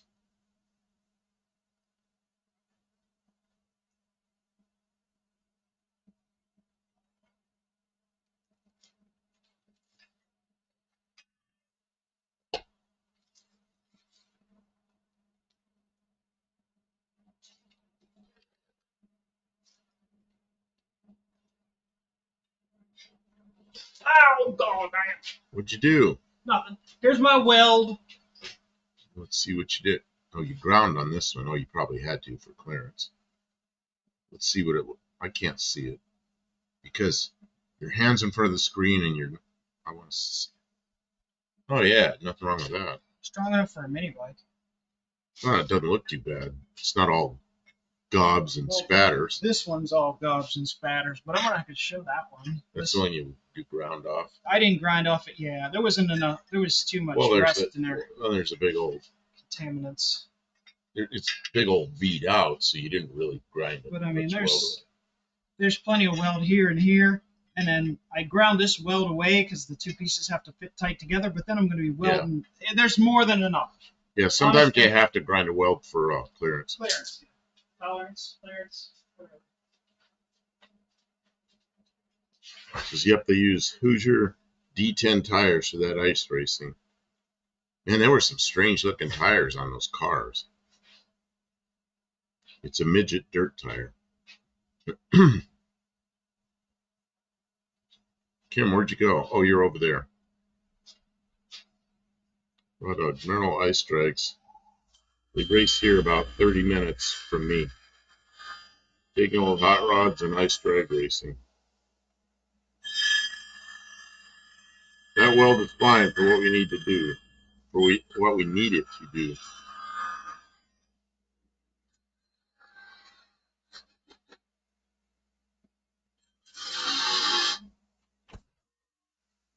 All is here. Six Granger ads. And someone selling garden things and shovels. 1 a.m. Leonard. 2 points. Kim's making noise, so she probably can't hear.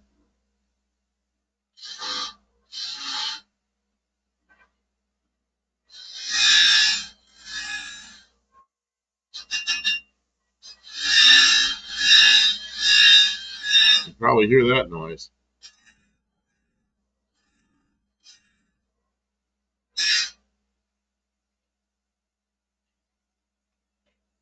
Buddy Carpon says a grinder and paint makes me a welder. Hey.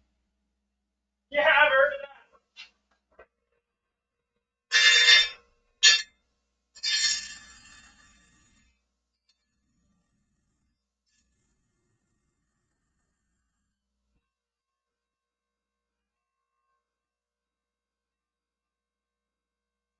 Something went out of power.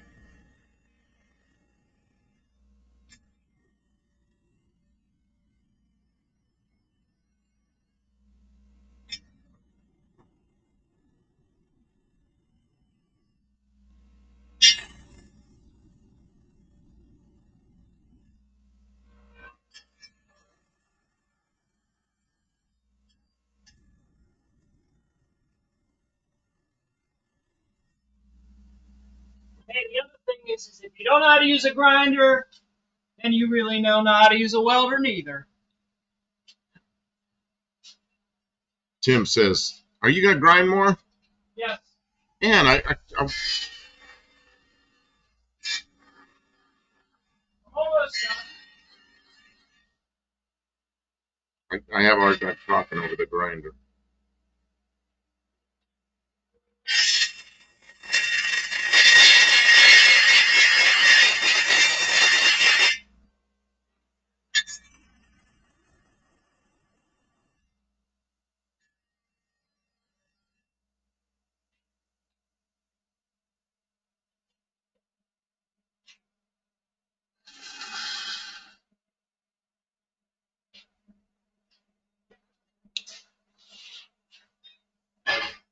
Yeah. Tim says last weekend was the last ice racing here for the year. Up past Pikes Peak on Lake George. Wild stuff. Big blown World War II Jeeps. Wow. Oh, it says bits of noise. You know, I can watch there's like a tape gauge here for the mic, and I watch it go way up into the red sometimes. Other times I see it. It just starts and it goes down to nothing. But if I talk, then it picks it up. So, yeah, it's, getting some work done. Raw Dog, when is Elon going to get the 2 people from space? I don't know. whole thing's beyond me. Uh, Stick weld with a coat hanger. Yeah, who does that? Bad Chad does that.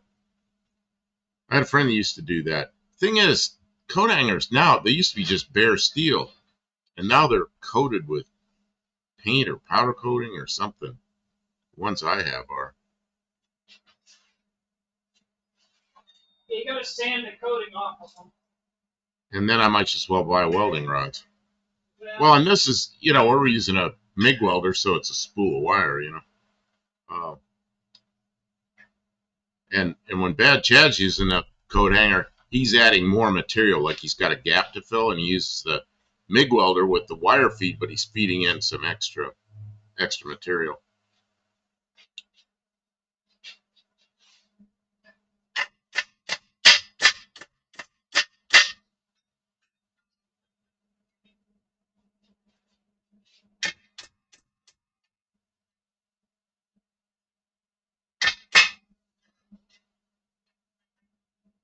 Towel City Tires also makes tires for ice racing.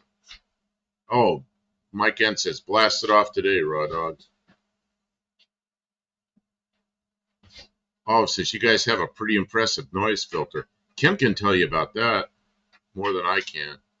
What's that? The impressive noise filter, because when you going after it, it just cuts it all out.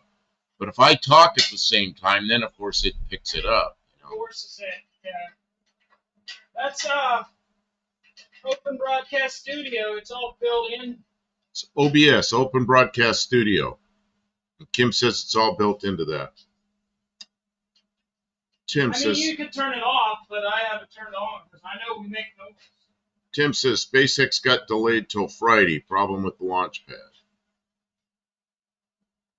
Also, seriously, the astronauts are not distressed about more of the time and space they dreamed and trained their whole lives for. One is actually presently in command of the station. What is her name? She's Navy captain. I can't think of her name.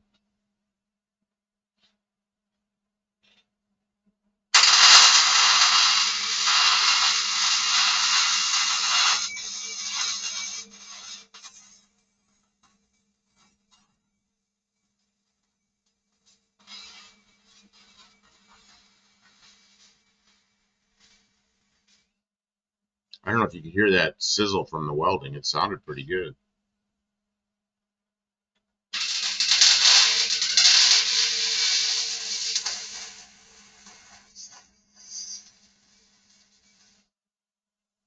That made the lights flicker when it. What's that? When it snagged. I don't know. I think you had a direct contact there or something. It made the lights flicker for a second when it did that. Uh-oh. Sorry. Must have bumped it. Tim says the SpaceX rocket is okay. It was the grappling hooks in the pad. And, I could just imagine some crew over there just scrambling to fix something.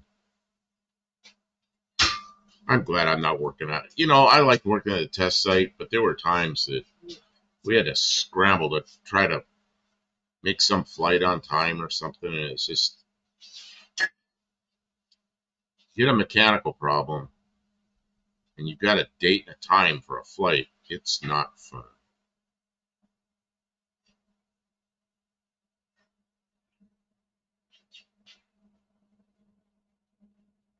Yeah, I know it.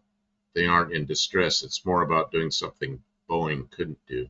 What I heard about Boeing is that everything was going to work, but the risk evaluation is a little bit higher or something, and they don't like to run with that. So I don't know what's going on. Boeing has huge political problems, and that's my assessment of it. But because some things Boeing does work out real well. Like the new F-15 program is going real well. Of course, Boeing's got all these different groups and all these different people that work on different projects, and I don't think any of them are intertwined. So I don't know.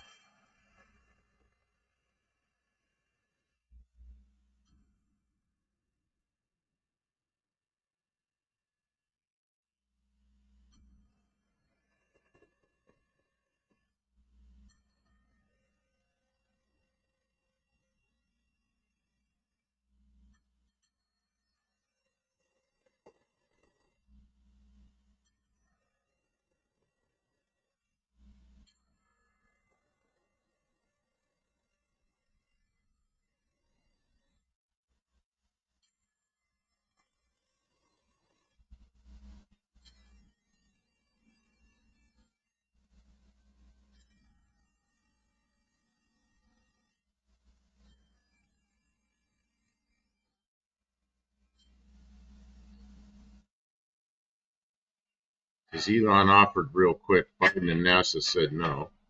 Boeing Boeing one like hit something or whatever, and they weren't sure they could get the right reentry attitude. Hmm. Yeah, all I knew is it was got canceled. Um, I used to follow all that stuff a lot closer.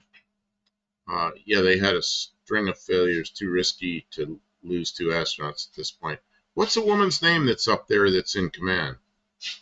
The Navy captain. Can't think of her name. She's pretty interesting. When she was in command last time, she was they it was her last day, and they'd already switched commander over to the next commander, and she did a YouTube video going all around the space station and everything, and showing all parts of it. It was a really interesting YouTube video. Can't think of her name right now.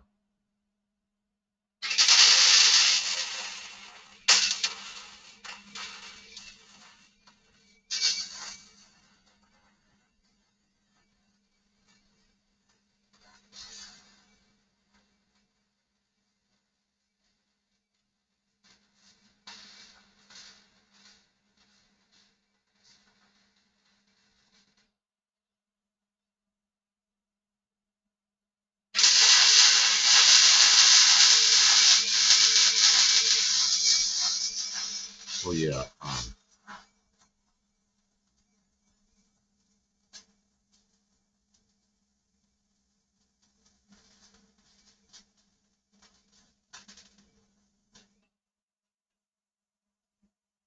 Yeah, sounds something like that, Mike.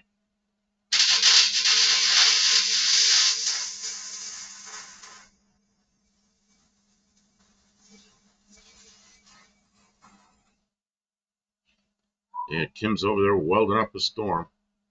Zoom. Surrey Williams, is that what it is? Oh yeah, and that's what I thought. They brought that thing back. So what's up there if they have to escape right now? Soyuz? I don't know. They have to leave, can they? Yeah, they must be, because they always had the Soyuz up there as a, if they had to leave in a hurry. But I think that's a good option.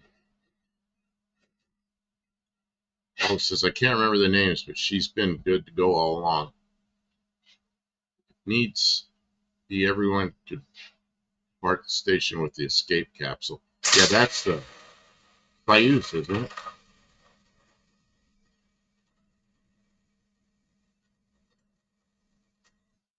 Yeah, Soyuz.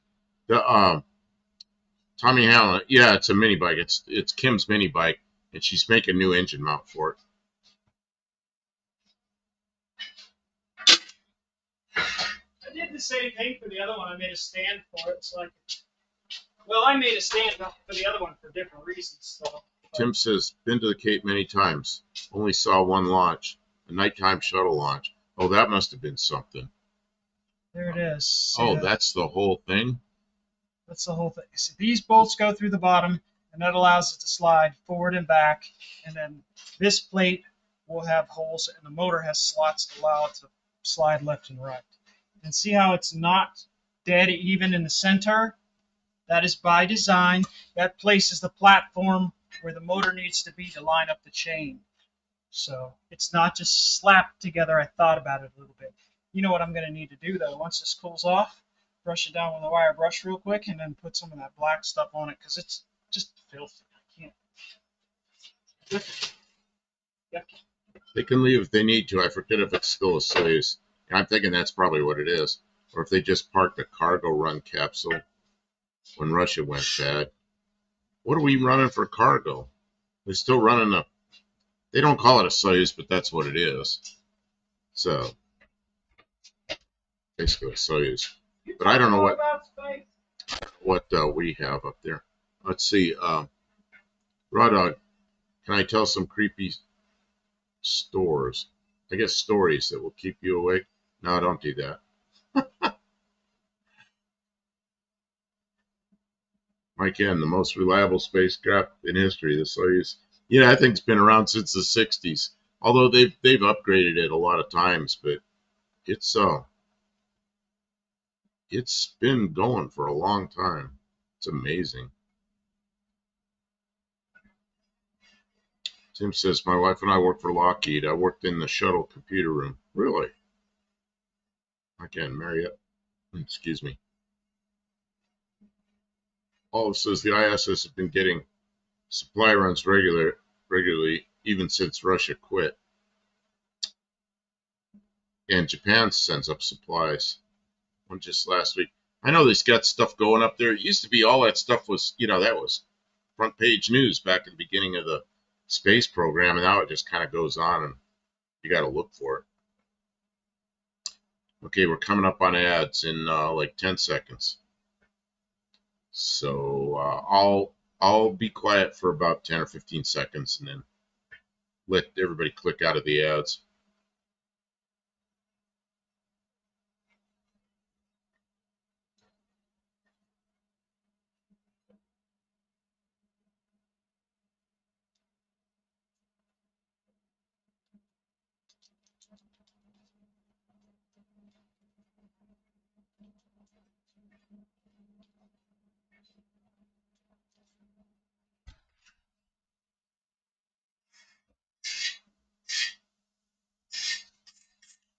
Mike N says I used to drive by the Lockheed in Marietta, Georgia daily.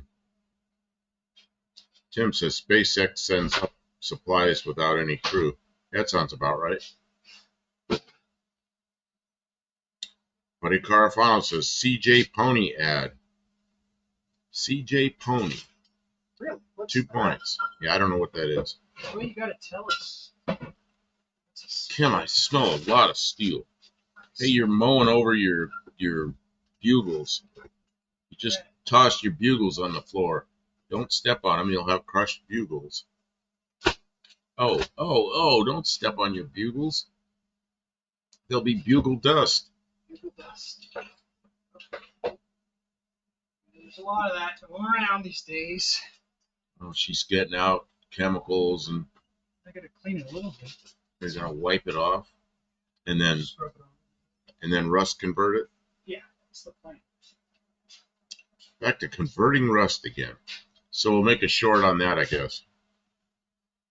Tim says we were out of Sunnyvale, California. Man, I knew somebody else who was working there many years ago. Raw Dog, we're going to see the Northern Lights.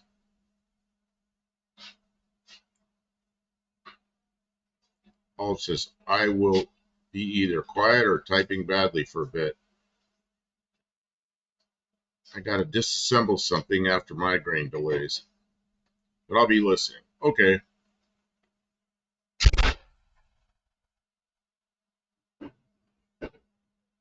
Buddy Carfano, CJ Pony, that's where your light switch bolt came from.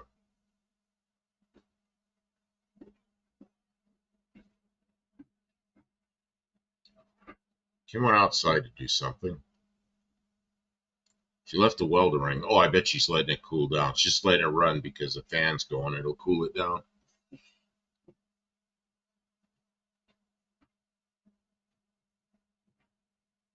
I can't believe she welded that much and still has gas left.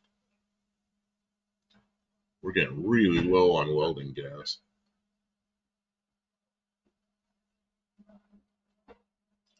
Yeah, I'm hoping they'll just refill that bottle again. Last time they were really nice about it, but not sure if they'll do that again.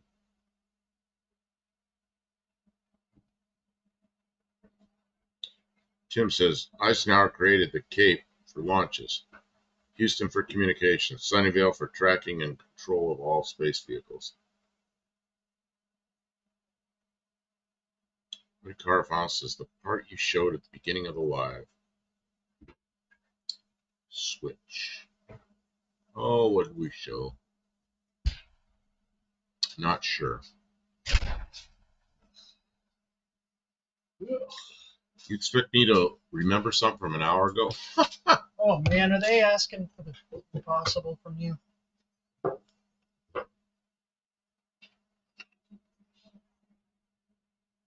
My Ken says, yeah, Russia stopped supplying the ISS after we hit them with sanctions over Ukraine.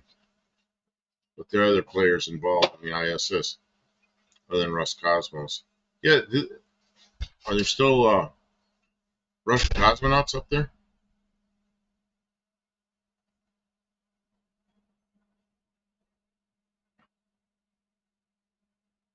Oh, the headlight switch bolt. That thing. Yeah, I know what you're talking about now. Headlight switch retainer. This thing. Yeah, Buddy Carafano found this online and I ordered one and got it. This is the broken, or this is the replacement for the broken one that um, that we had here. And there was another one, repro one that we got.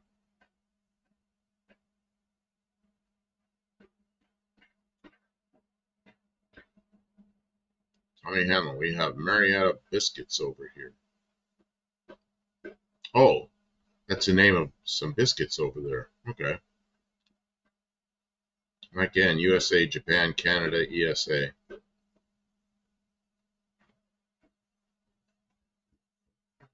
Raw dog.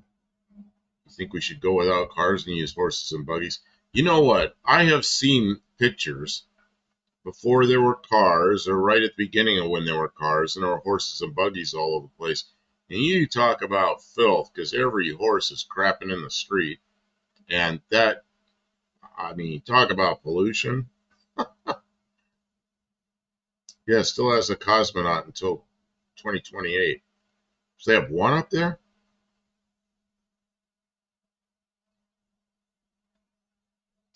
Well, that space station's lasted longer than what it was originally supposed to, so at some point that thing will come down, I guess. Can you make sure this lid's on tight?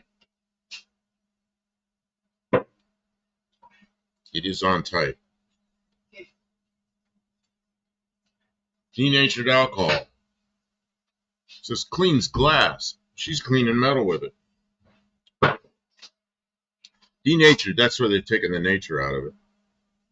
You know what they've done is they've contaminated some with it to poison it so you can't drink it because it's ethanol. And if you can't drink it, then they don't charge all the taxes they do with the alcohol you drink. Again, I lived near Marietta, Georgia for 16 years. Never heard of Marietta biscuit. Well, the Marietta biscuit's in Ireland. Tim 72 Demon. After the Challenger accident, we moved out here to Colorado. That was a bad day at work. Yeah, I bet. They lock the doors and stuff like that happens. You get debriefed. Yep.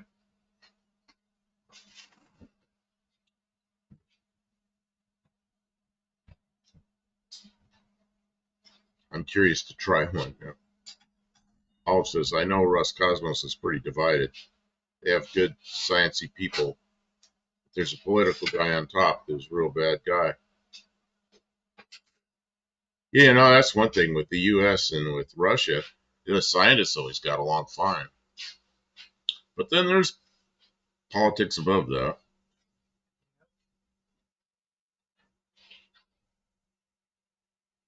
Oh. Yeah, I never had problems with Russians because the Russians I dealt with weren't politicians. But I didn't deal with them at work. I dealt with personal stuff, and we always got along fine. Of course, just people, you know. Right. You're just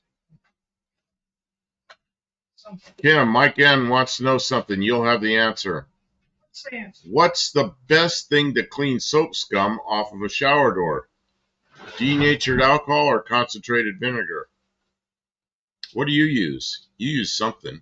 I think vinegar would work better than alcohol. Did you hear I'd her? probably just use more soap, but Use more soap to clean the soap. Yeah, she thinks vinegar would be better. But I'm just guessing. I don't know. You want to watch the chat for a minute while I take a break? Yeah.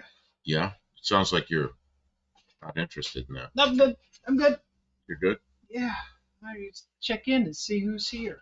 What's going Well, on? it's been varying between 22 people and like 18 or Well, something. that So number's not real. I know. I think when people, If they click away, if they click away, but they're still listening, I think they're. yeah.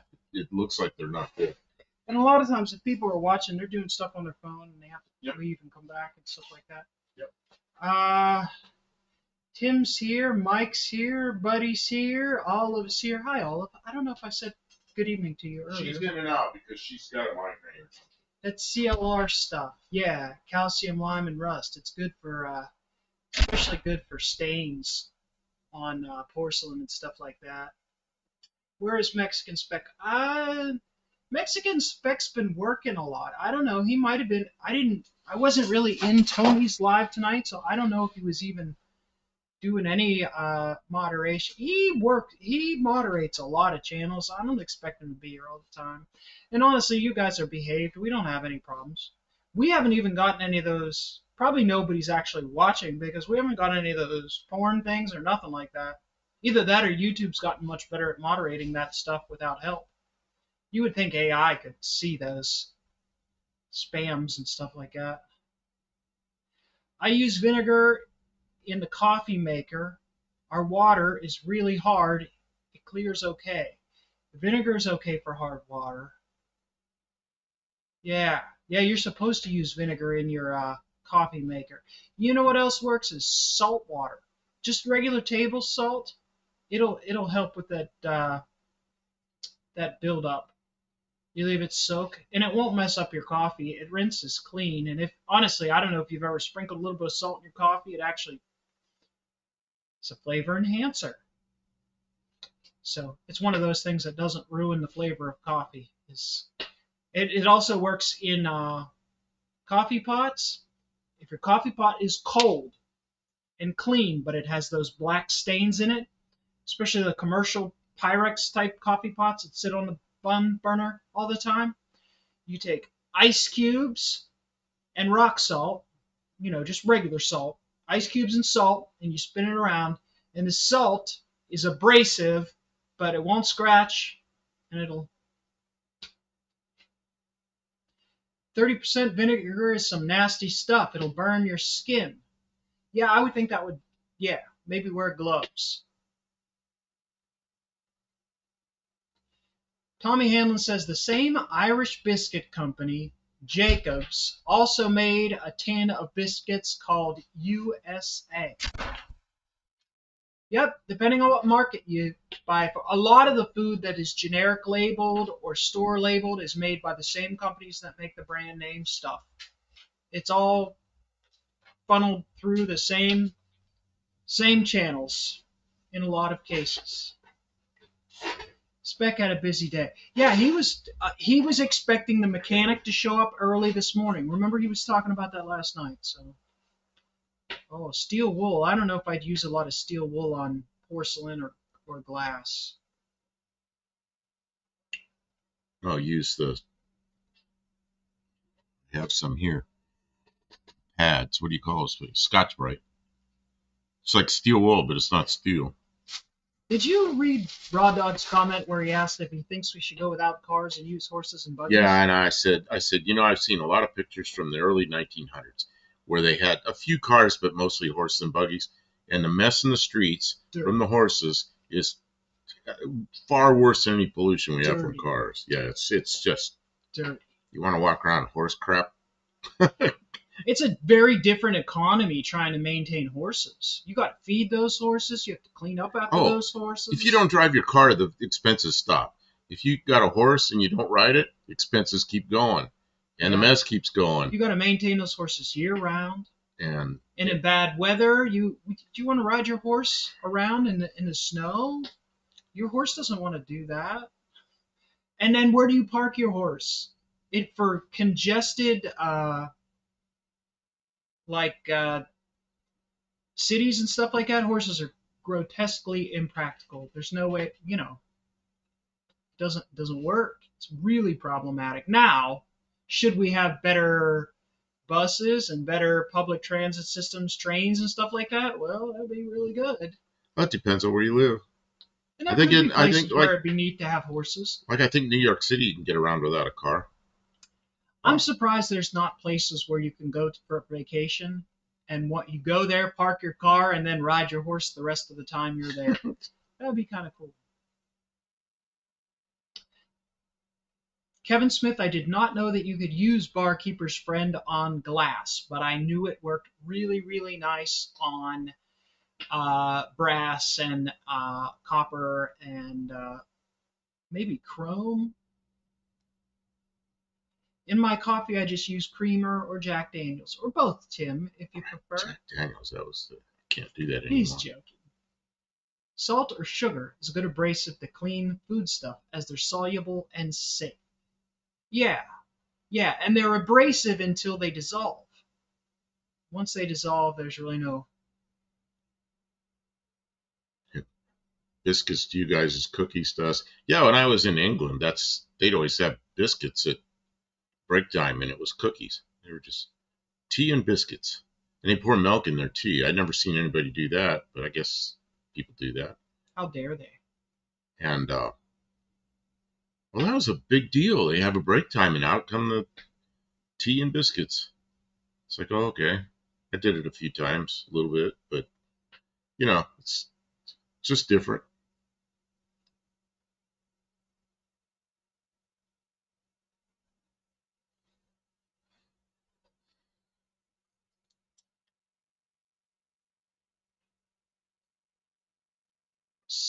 Zero zero zero zero quadruple odd.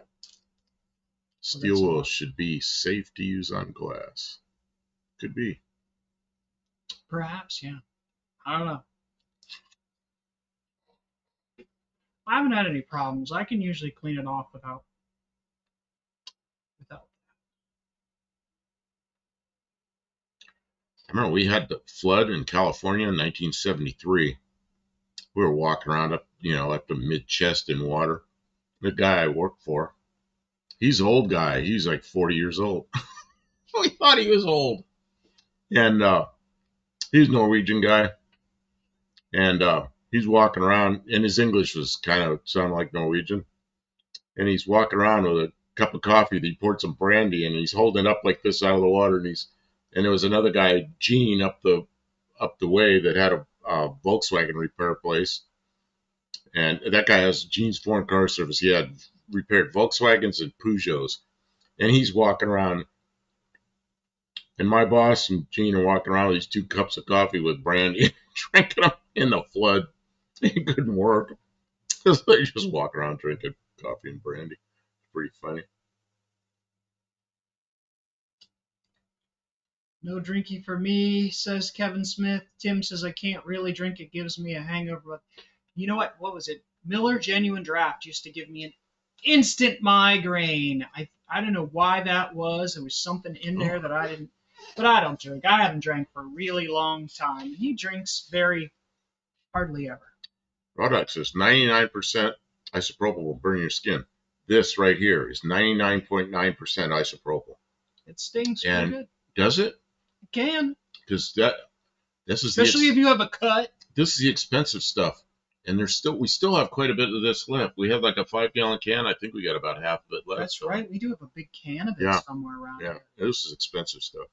That's what you said. But then this is the not so expensive stuff, which is I don't know what percentage it is, but it's I don't know. This works fine. I use the cheaper stuff on the rusty stuff too.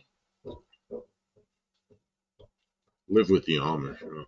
Buddy Carafanos asks, do you like corned beef? Going to St. Patrick's dinner, but don't eat corned beef. It's not my favorite. He likes it. I love corned beef. I'll cook a corned beef. I will eat it, but it's. I'll cook the corned beef in a crock pot. Man, I saw corned beef in the store when we were there last time, and I was like, man, I want one of those. I thought, nah, you don't really like it, and then I'm just gonna make it for me. That's kind of dumb. So Tim says alcohol gives me a hangover in about 3 minutes. Kevin Smith, no drinking for me. Goofy enough. Oh, he's goofy enough without alcohol. Some people like the ease and comfort of a little buzz, but I don't chase it anymore. I like craft beers, all the different kinds of beer. I think they're really interesting, and some of them are pretty good. But I don't drink much alcohol anymore. If I'm at my son's house, he's into craft beers. I'll take a shot glass, a little shot glass, and pour a little bit of beer in the bottom of it, so it's like one little taste it, see what it's like, but not much. Mike, and if you've never had corned beef, definitely try it. It's beef, but it's the seasonings are pretty distinctive, and some people really like it. And I don't think it's that. I don't know. It's not the choice I would make when seasoning my own beef, but if someone's prepared it, it's fine to eat. Corned beef is rich. Some more booms out there. More booms, yeah, they are doing some serious artillery. I was gonna refill that. It's nice. Okay, I just see it sticking up in the Yeah. camera, so I was moving. I think we have a big thing of acetone. Maybe you can put it on the other side of your Yeah, drink. yeah. It won't show. No, not that far. Why not? Okay, that far then. I didn't want to throw it away. Because I see this drink just shows, so I knew if it was on that side. Oh, okay. I was gonna say we've been going for 2 hours. What do you want to do? Do some shorts and get out of here? Okay, I'll go along with this. I'll go along with that. So, Kim, spend any time in Amish country, PA? I did in Ohio, and I think you were near some Amish. Yeah. I knew an Amish guy who was a plumber, or he was an ex-Amish guy. He was as a plumber, so I knew him a little bit. And then I worked with some. I worked on some houses, and the framers were Amish, but they would generally come out and frame and then leave, and then we would put plumbing in. So I don't really talk to them too much. I know they were really hard workers, but didn't spend any real time with the Amish.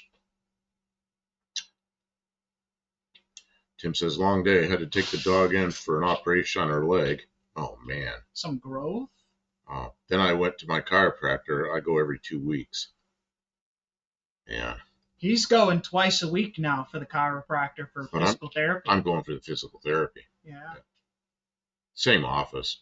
Hopefully you'll see some results within a couple of weeks. He'll start to. I hope I can sleep. I hope I can sleep well tonight without my hand. This arm goes numb and this hand hurts, and I got shakiness in this hand, and it's all. They think it's all from stuff that happened in my neck. So it's good that you got a professional taking a look at you. Yep. Okay, so we've been streaming a lot. We've been putting a lot of hours in doing this streaming, and it's already been 2 hours tonight. He deserves a break, and we do have some things we have to get done. We gotta make some shorts and stuff like that, and you guys, we don't want you guys to get bored of us, so we don't want to overdo it. Too much of a good thing is not a good thing. So, all right, we appreciate you being here, but we're gonna call it at that. We will be back sometime this weekend. I'm not sure yet, but I'll try and make them put it up a notification a little earlier. Yeah, we'll put it up earlier for the next time. 5 minutes before we go on. What's this? McAllen, Texas is home to the fattest people in the world. I was there once. Honestly, it's as bad as people say, fat people. He's talking about all the places. Figueroa Street in L.A. Raw Dog, thanks for your input. We're wrapping it up, though. Yep. We're not going to start a new conversation about anything. Yep. Okay. Thanks, everybody, for being here. Take care.